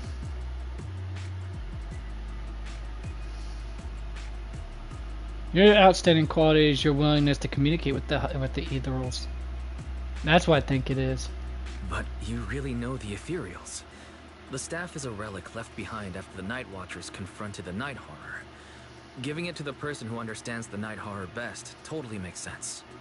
That does make a lot of sense. Actually, I've always had doubts about the true purpose of this staff. For decades, our chieftains have used it to fend off ethereals and protect our people from hollow disasters. But for me, defeating ethereals was never the goal. I wanted to understand them. Even among the Night Watchers, some say I've strayed too far from tradition.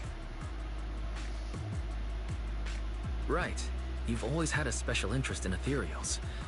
I don't think I've asked before, but what made you want to study them in the first place? Ethereals. Some are born from the Hollow itself. Some are the continuation of life in the Hollow. Some of them feel like projections of who we are in the Hollow. Others are quite literally the people we once knew. I keep wondering, when someone is corrupted and becomes an ethereal, when they lose their sanity and identity in the Hollow, is there really no way to bring them back? If we see the Hollow as our enemy, then it's nearly invincible. No matter how strong you are, I don't think anyone can wipe out every last Hollow. But if one day we could uncover all the secrets of the ethereals, or if the Hollow itself could answer us, then maybe there's still a chance to bring our lost loved ones home. We can't change what's already happened. Maybe we can still move toward a future where we no longer have to live in fear of the Hollow. Maybe. But Lucia, those are some big questions. Perhaps the old chieftain gave you that staff because he believes in your search for the truth. Is that so? Lucia may have said a lot of confusing things, but she doesn't seem too bothered herself.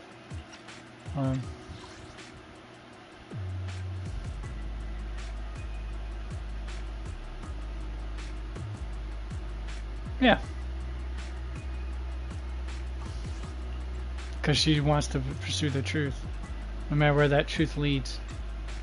Well, there's no way the two of us can figure everything out just by thinking. Let's not stress ourselves out. Phew. So much has happened tonight. I'm exhausted. I should head home and get some rest. But I'm sure we can find out more about the chieftain and Kieran. Once I hear something new, I'll let you know.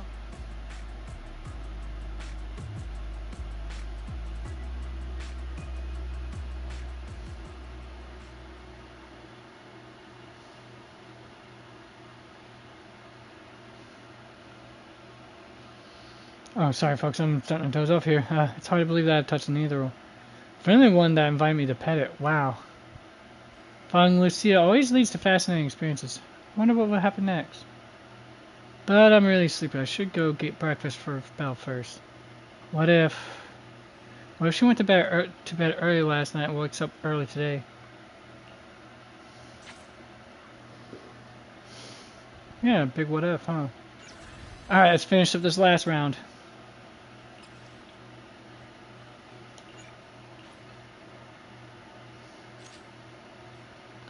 While wandering around Phylum Hatch, you run into Yidhari. Now this is a rare visitor.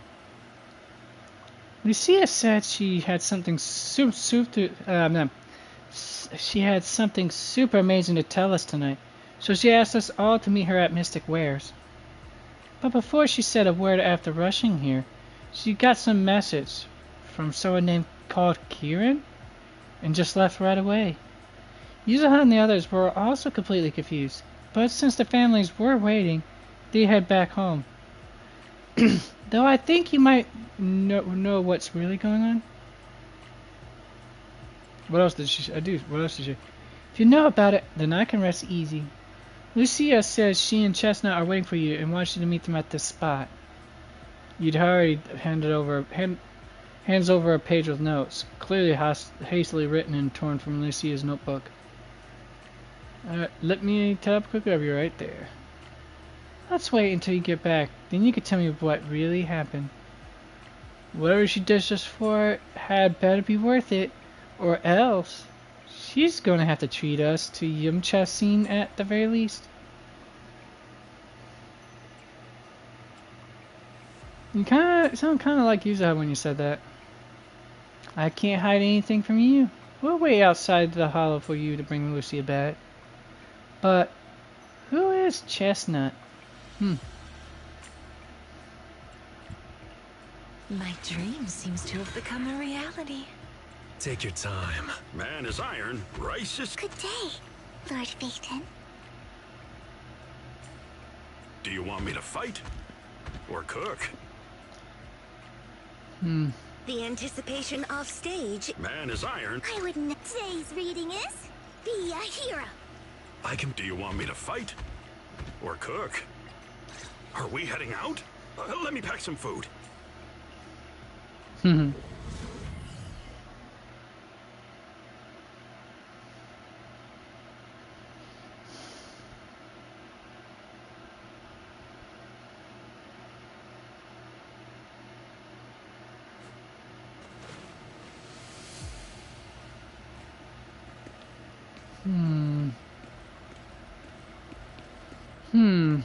Look, our little guy's in position.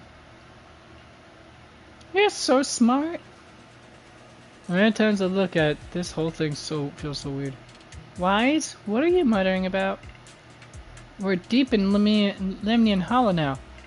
Even I've never been here before. If that investigator really is hiding here, plotting something, I wonder how Kieran managed to track him down. Never mind that for now.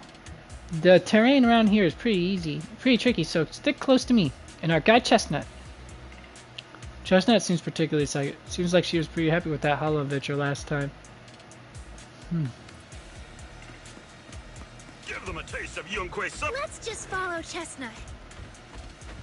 Whether it's the suspicious investigator we saw earlier, or... Chestnut should remember their scent. Are you training Chestnut to be a rescue dog? Don't worry. Pretty cool, huh? Pretty, right? Get behind me, Lucia.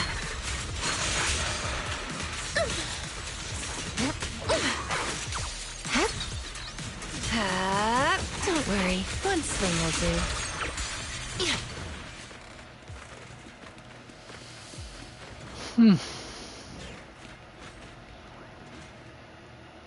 Chestnut left the claw markers next to some scattered documents. Not bad. Chestnut's markings really help. Anyone who could spot those claw marks probably wouldn't miss these documents either.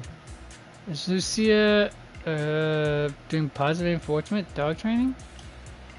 Wait, what's written here? It's about Chestnut. From a reliable source, a smaller than average hottie, usually active in the times sworn hills area. After repeated observation, it can be confirmed that the target displays affection and almost no hostility towards non-ethereal beings. It appears that communication with the target is possible.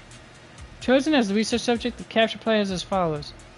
The document is vague, but it's almost certain that they're all about Chestnut. Heck, some parts even mention Lucia.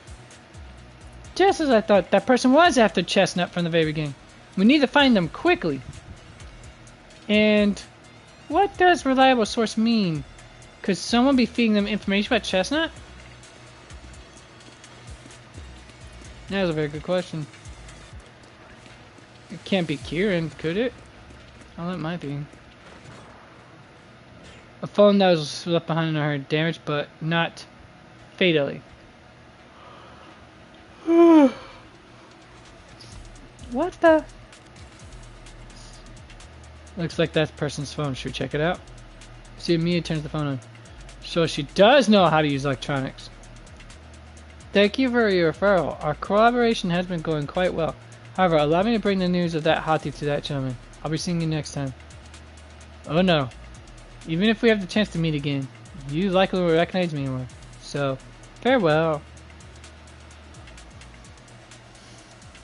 What does that mean? What does that mean? Looks like his partner betrayed him. Perhaps we should find an eagle. Huh? You mean the guy who accused of siding with eagles might actually have it turned into an eagle?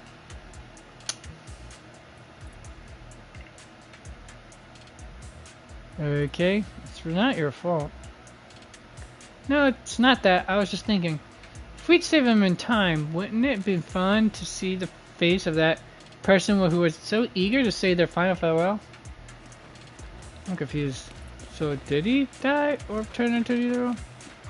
Confused. Where are you going? Watch out!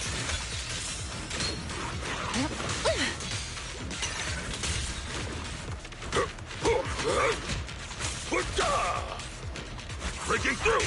My turn! It's showtime! Wanna play a game? My turn now. Where are you going? Don't miss your chance.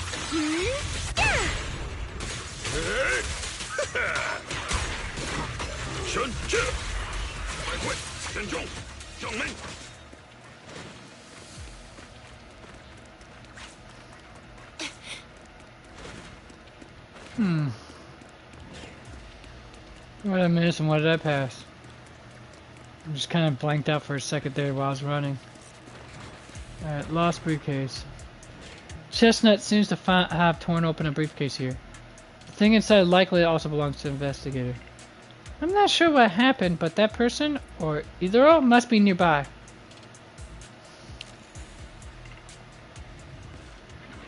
That's a Dullahan right here.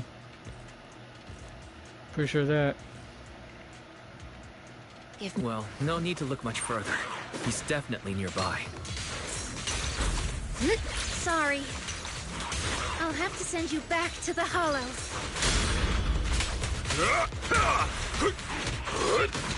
Last breath! As foreshadowed.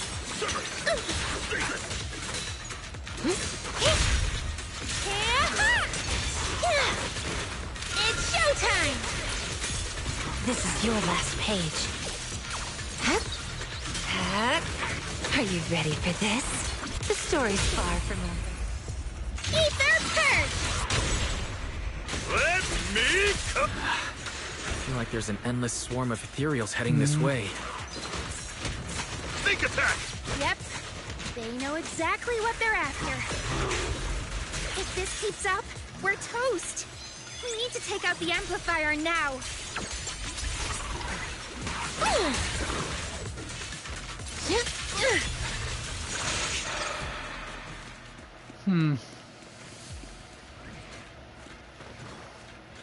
Well. Here's Kieran. Should have The known. device is broken. Guess you'll have to pay me back for that, huh? It's you. As expected from one of my own. That voice sounds so much familiar. for being close to the ethereals. When it's time to strike, you don't even flinch, do you? Kieran? Oh, did I surprise you? Honestly, I was more surprised by you and the old man. You mean the chieftain? He sleepwalked into the hollow because of you? Yeah. I figured someone like him, sitting at the top for so long, would have caught the Night Horror's attention. But nope. He's swallowed by Lemnian Hollow just like anyone else. Why are you doing this? Because he was just a coward, standing in the way. A few days ago, some higher-ups came looking for him. They made him an offer, but he turned it down on the spot. Sounds like Mika When Soso. I confronted him about Soso. it, he acted like he was some righteous hero, and told me off like I was some kind of traitor.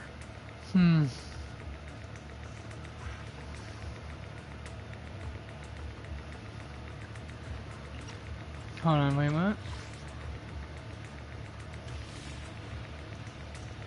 Alright. I'm confused. You are a hypocrite, just like him. No wonder. What's he gave his babbling staff about? to you. You call us hypocrites, but you'll do whatever it takes to get what you want, even if it means hurting others. Whatever it takes. After years of glorified legends, everyone forgets. The Night Watcher's power was taken from the ethereals to begin with. The Night Watcher's power was taken from the ethereals? What do you mean? Well. Lucia didn't tell you? There's another version of how the Night Watchers came to be. Our ancestors didn't just encounter the Night Horror by chance.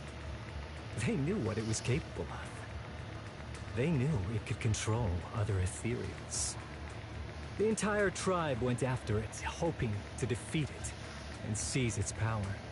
But when the Night Horror unleashed its final surge of energy, half the tribe turned into ethereals on the spot. The rest barely survived. The only reason they were acknowledged by the Hollow was because they sacrificed their own kin. That's just another ancient rumor. Stop lying to yourself. Do you really believe you can strike a deal with the ethereals and not pay the price? I don't think you're very good at explaining yourself. Even if your story is true, it has nothing to do with what's happening now. What exactly are you trying to say? We've spent our lives hiding in the shadows, shaped by traits we never asked for. Just because the ethereals don't attack us, those who live in the city see us as freaks. Like we're invisible. Like we don't matter. When disaster hits, whether it's in the city or in the hollows, we're always Oh, I the thought his ones voice sounded they familiar. abandon first. Back when New Eridu was founded, public security The declared voice of all Lloyd. survivors had been safely relocated to I'm New Warframe. Eridu. And us? We were still running for our lives. Caught between companion hollows, stumbling over the bodies of our own kin, crying as we counted who didn't make it. Tell me, did anyone come for us?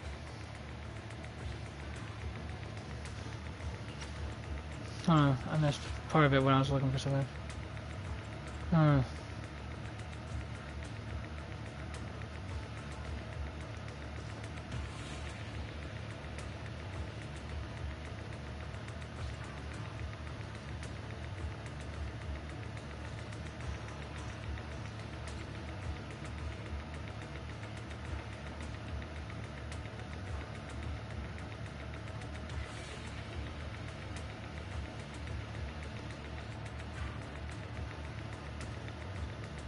Alright.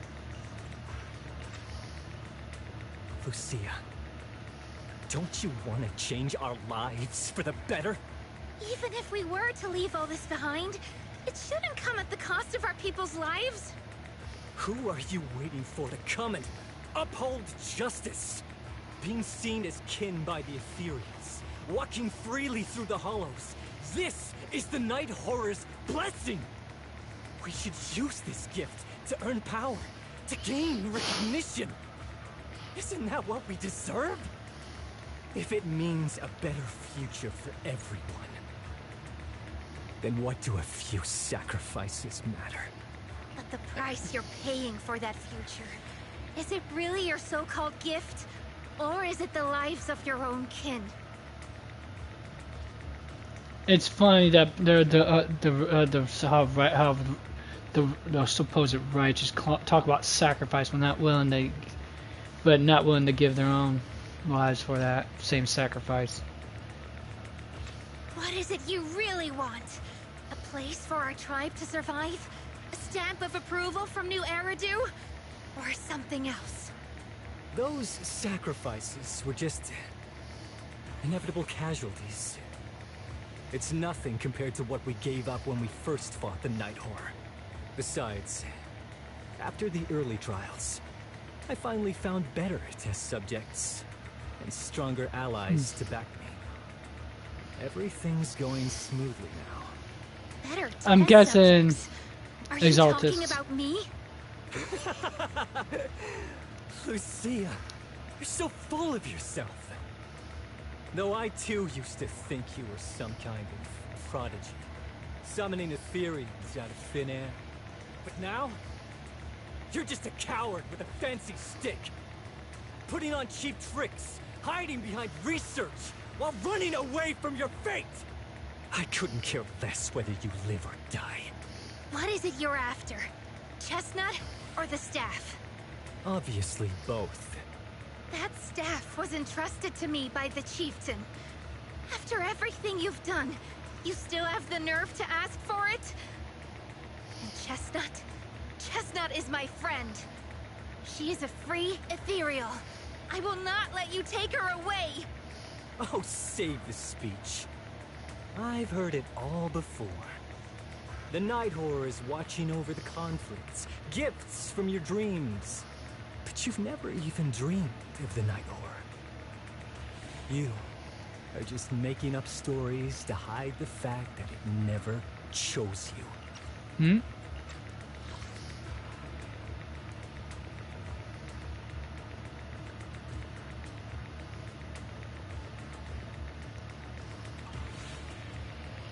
The only reason you stumbled upon this rare hottie in the first place was because I slipped up. And I'm here to fix that. It's time things go back on track now. You treat our people with even less care and compassion than Nineveh does the Hornets. I don't believe a word you say, and I won't let you hurt anyone else just to feed your ambition. You didn't really think that half-finished prototype you destroyed earlier was my only backup plan, did you? Not everyone can stand to see the Night Watcher's rare gift go to waste. My ally supports my research generously. They've even thrown in a little extra firepower. So hand them over. Your magic stick. The gullible little ethereal you tricked. And you, my new test subject. If you surrender now, maybe I'll even spare you from getting torn up too badly before I put you to use. Alright, pal. It's time to knock your arrogance down a few notches. Please, enlighten me.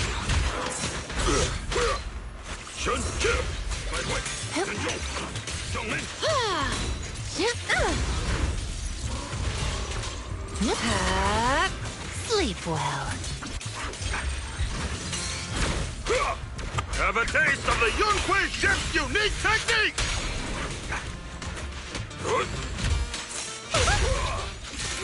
Yeah! The name of the Night Emissary! It's showtime! As foreshadowed. Huh? Yep. Sleep well. This is your last page.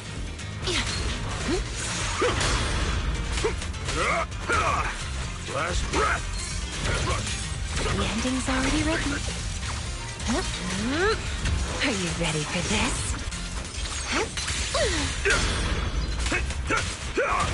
Breaking through. A little reward.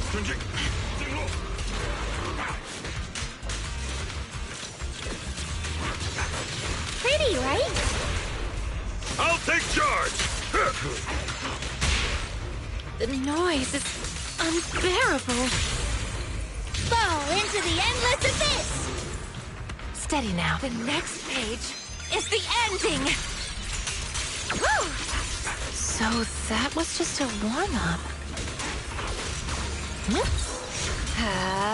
Here we go.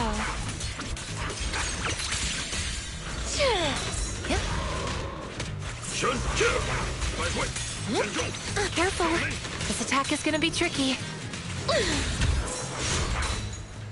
Fall back, Hari! Slumber in the mist. As foreshadowed. Chestnut, watch out! So, looks like the staff didn't make you stronger. Why don't you give it back to me? I won't allow you. Back to you implies that you... ancestors! Oh, I guess he's descended the one who got it in the first place. I will never give the staff to you! Instead of using it to hurt people, or treating it as a bargaining chip, I would rather use it to make new friends in the hollows! Magic girl shit going down here, folks.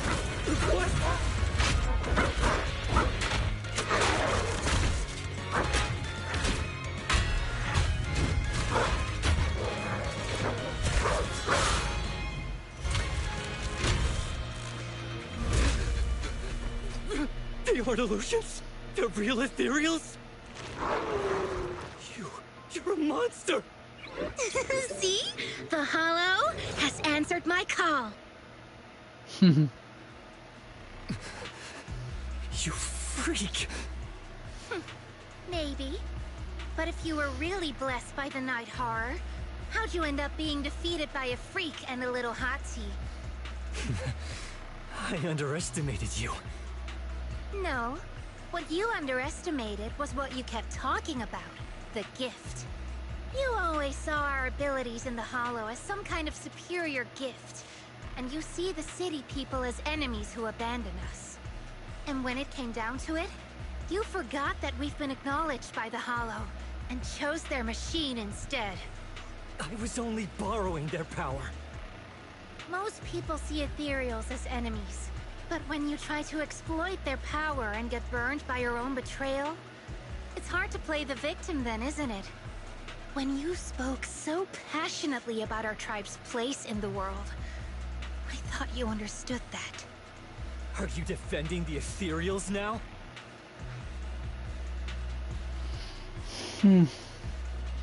That's not what she said at all. And as far as I've seen, Lucia never stood by when ethereals were hurting people. You see the Night Watcher's power as leverage or a weapon for revenge. I see it as a way to understand the world. I want to learn about ethereals because the Hollow is their home. They're born there. They exist there. And they return there. I want to learn from them. Not because you also want to find the night horror? That's only part of it. I want to find it. To speak with it. To try and fix the situation we're in.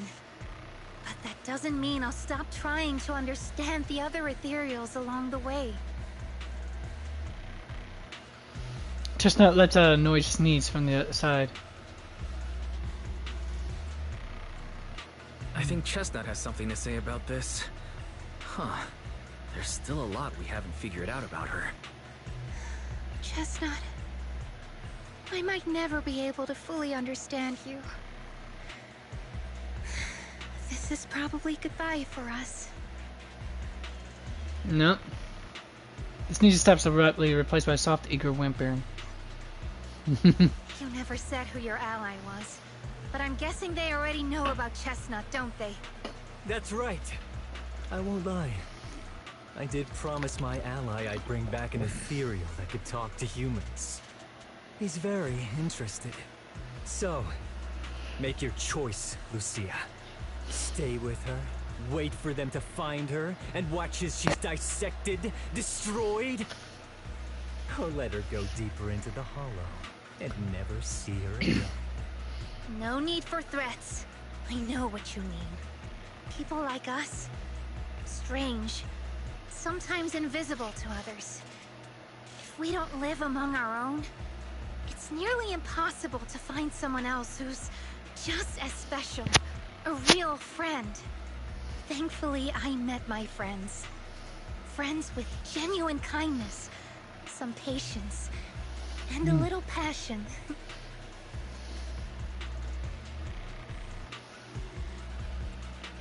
Sounds familiar. Who said that again? Wait, wasn't that what Karen said? The way to get puppies to like you? Friends.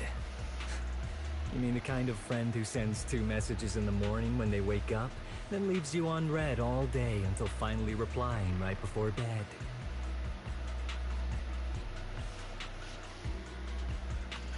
Wait, what?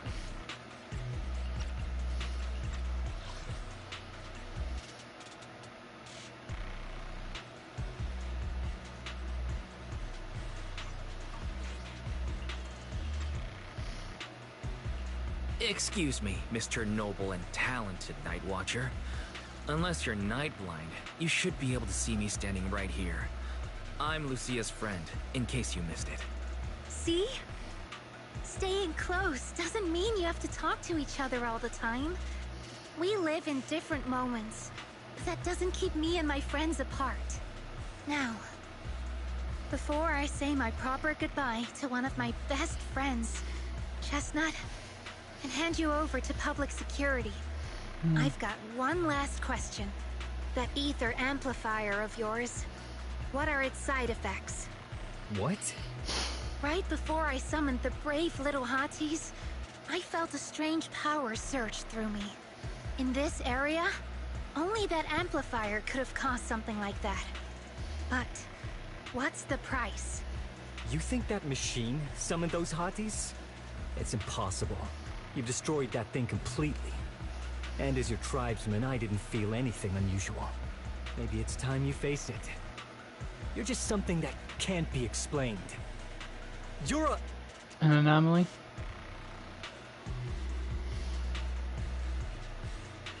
I understand you're desperate and not thinking clearly, but there's no need to keep repeating that word. Freak! Okay, I'm sorry. It's like something only angsty teenagers would say. Hear it one too many times, and it feels like getting brushed by Swordidus' tentacles. Ugh. Anyway, I'm taking you to public security.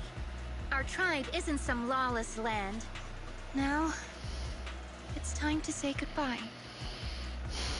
Aw, poor Chestnut and Lucia. Chestnut is exhausted from the battle, but somehow she made her way back to the small pillow Lucia gave her. They lock eyes, both alive, both relieved, and neither really ready to say goodbye. I know how Lucia feels at times. He's right. You'll be freer and safer if you stay away from me. Head for the deepest part of the Hollow, as far as you can go. Be wary of humans the way they're wary of you, but don't hurt them. If we're lucky, maybe we'll meet again. Good girl, Chestnut. Go on. I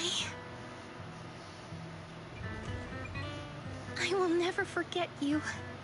Alright, I'm gonna cry here as well, folks. Seriously. Lucia watches as the Ethereal trots off with the pillow in its mouth. That gentle puppy-like hottie feels like a dream, as if it never existed in this time and space at all. I already miss you.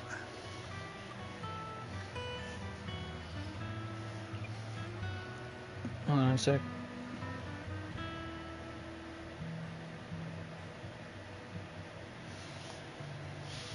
But deep within the hollow, a strange creation awakens once more.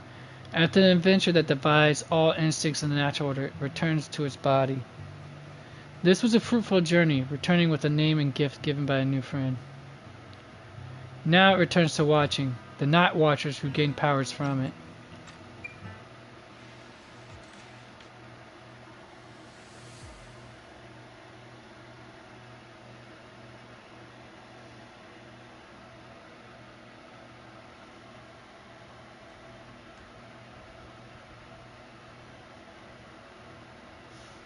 Lucia said she needs to deal with Kieran first and we'll be back in a bit.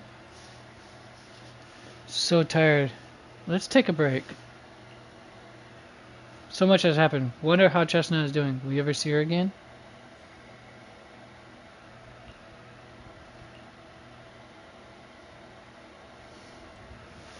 After taking a short break, you are woken up by your phone's notification sound. Sure enough, it is a message from Lucia.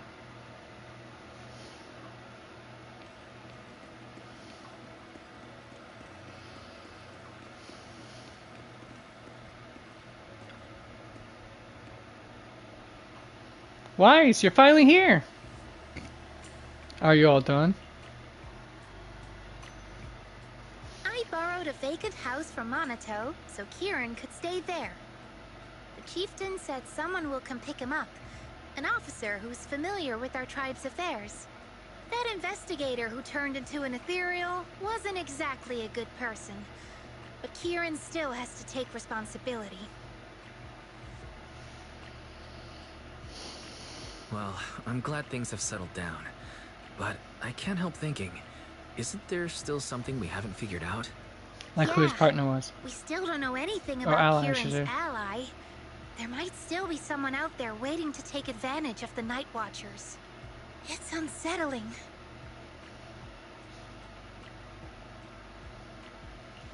Unsettling? That doesn't sound like you, Lucia. But either way, you're going to keep up your research, right? Of course! Even if I won't be seeing Chestnut as often anymore.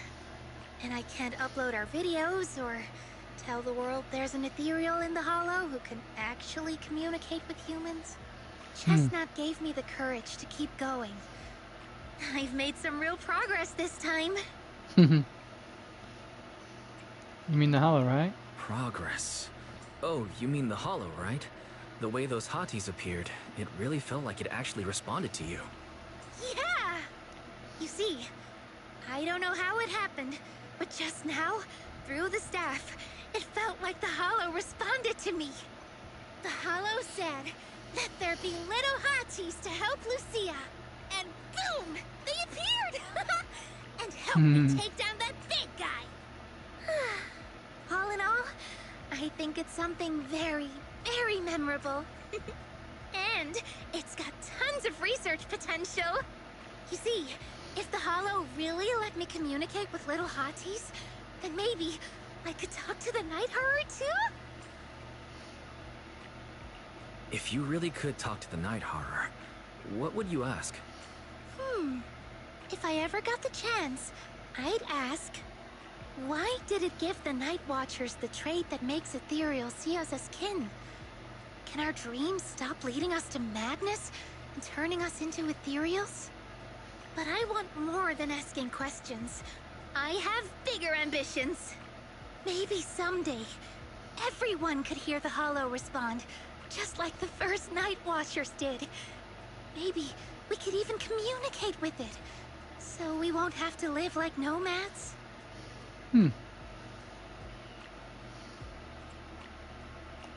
That answer's a long way off. But I think if anyone can reach it, it's you, Lucia. Yeah. There's still so much left to learn. Time for a break. And then the journey continues. To deal with Kieran, Lucia had to return to the Night Watcher tribe and hadn't been in touch for several days. After going to bed early for a few days straight, you're actually starting to miss the feeling of staying up late. A few days later at Sweebian Temple, at night. Wise! Ever since coming to Yukoi Summit, With shift would make us go to bed early, wake up early, and exercise regularly. I haven't seen such obvious dark circles on your eyes in so long. Don't tell me you're planning to make us night watchers too, so you're getting some practice in? Then let's go now. No way, no way. If we go to the outer ring, we won't get to have yum chasine and noodles anymore. Alright, oh, sorry, Rico. Go ahead. Yeah. Aww, you wanted to come up here with me? Yes, look at you. You feel like you're all tuckered out, don't you? Alright, Monato's waiting for you in the outer ring courtyard. Better get going. Come back soon and tell me all about what happened these past few days.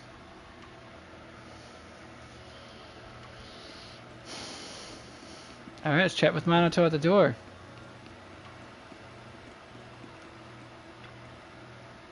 Proxy, Lucia seems down lately. Yuzaha and the others think you might know what's up. Actually, we've seen her post.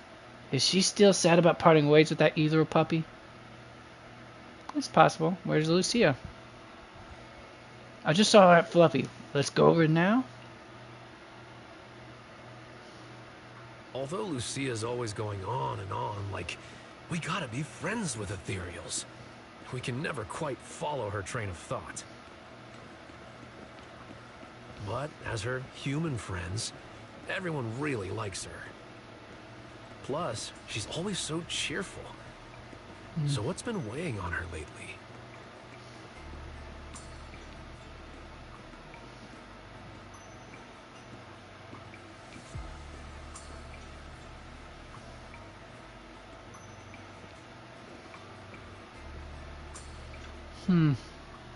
Oh, miss, I remember you. Would you mind if I asked a few quick follow-up questions? Oh, you mean the sturdy little pillow I bought here? Yes. Sure, go ahead. What do you want to know? Thank you so much. So, did your puppy like it? Yeah, she loved it. I'm glad to hear it. Next question is, how's the wear and tear? Pretty worn out now. Oh no, I'm so sorry. We'll keep improving the pillow's material. But the material's already been reported as too hard by a lot of customers. If we make it any sturdier, I'm worried some smaller pups might hurt their teeth chewing on it. Chestnut is, well, a big girl. For most dogs, the material is already strong enough, I think. Alright, noted. And one last question. Has your pup shown any discomfort from the filler scent? Not at all. She's quite a strong pup. Loves running around with that little Yeah, what's that, Sky? What are you doing now, you silly Wonderful. goober? Thank you for shopping with us. We appreciate the feedback. Lucia, She wants me to pet her. are you done talking? Karen follows silent, staring at the tall, slightly intimidating canine Thyron standing before her. Huh? What's with that look? What were you guys talking about just now? After a whirlwind of explanations, you finally convinced Karen the toy wasn't meant for Monato. Karen apologizes 6 times for the misunderstanding, and then brings out the story's most popular dog treats and insists Lucia's. Next time, don't call hotties puppies. Right. And insists Lucia take them.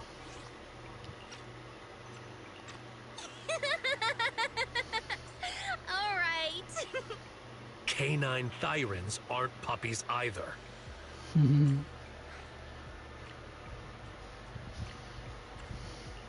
Of course.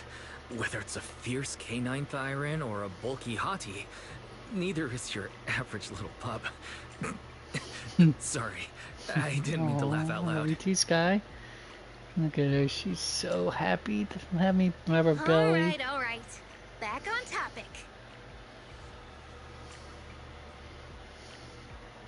Congrats, Lucia. Your latest post is getting a lot of attention. If Monato hadn't told me, I'd have thought everyone suddenly wanted to discuss why Trinocs have such pointy heads. Don't mention it. I put so much effort into my serious, well-thought-out research posts. But everyone just wants Chestnut's adventure stories. Some even asked when Chestnut will dive through the fissure into Hollow Zero, punch the Hornets, kick Nineveh, and reach the peak of ethereal life. Lucia, That's we hilarious. all know you miss Chestnut, but I love The you too. Hati's front legs are built more like a real canine's, not a cat's. I mean, they can't punch hornets, and its back legs can't really... wait. This is what you've been stressing Oh, over? I love you too. Well, She's licking the not salt off my exactly. legs. It's Actually, hilarious. Wise, there's Love something you, else big I girl. wanted to talk Love to you, Sky. about. Things are mostly settled now. Kieran's been turned over to public security. But when I asked the chieftain, even he had no clue why I was able to summon an actual Hati using just the staff and a notebook. If it wasn't just the staff, then maybe the little Hatis appeared because the night horror was watching me again. Or was it because of Chestnut? Do you think the night horror might not be an ethereal at all? Oh.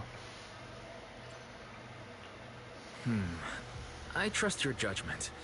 But aside from ethereals, the only other beings we've seen born from the Hollow are sacrifices, right? The Night Horror doesn't seem like one of them. Unless the Night Horror is actually the chieftain of the Night Watch. Gave the Night Watchers the traits that make ethereals mistake us for kin. It can enter Or made our the dreams creator. and lead us into the Hollows.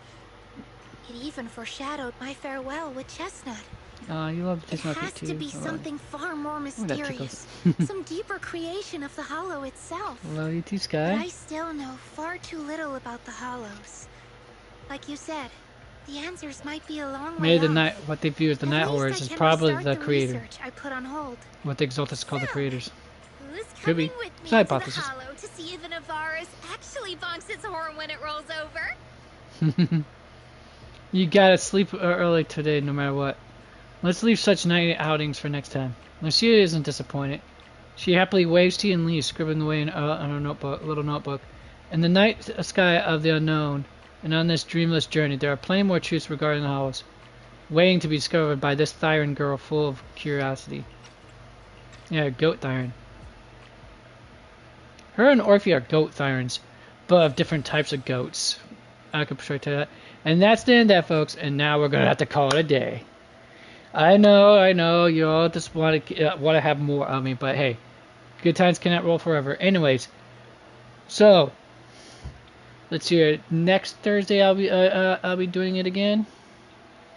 If I'm right. Hold it. Next Thursday, that is it. Thanksgiving, is it? I might not be. I gotta check my calendar real quick.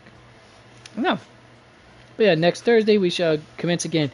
And we're going to pick up on, I want to say, Genshin's story? Most likely. Or at least I would say that, but I don't think I have a need to rush to get the Genshin story going. So the next one is going to be, yes, you're guessing right, folks, Honkai Star Rail story. We're going to finish it up next week. And on top of that, with that, then the following, I'll figure out the following week, probably get started on the Genshin one, on the Genshin Impact after that. Alright. Now that we've done convene on that subject matter, you guys know the drill of how to follow me. Just write my details. And also, just in case you were wondering, all my backlogs, or all my previous videos are probably going to mostly be found on YouTube channel, so go there if you want to sink your teeth into those earlier ones. I think that's it. So until next time, remember to game on, be excellent to each other. Until then, the corner is now closed, so skedaddle.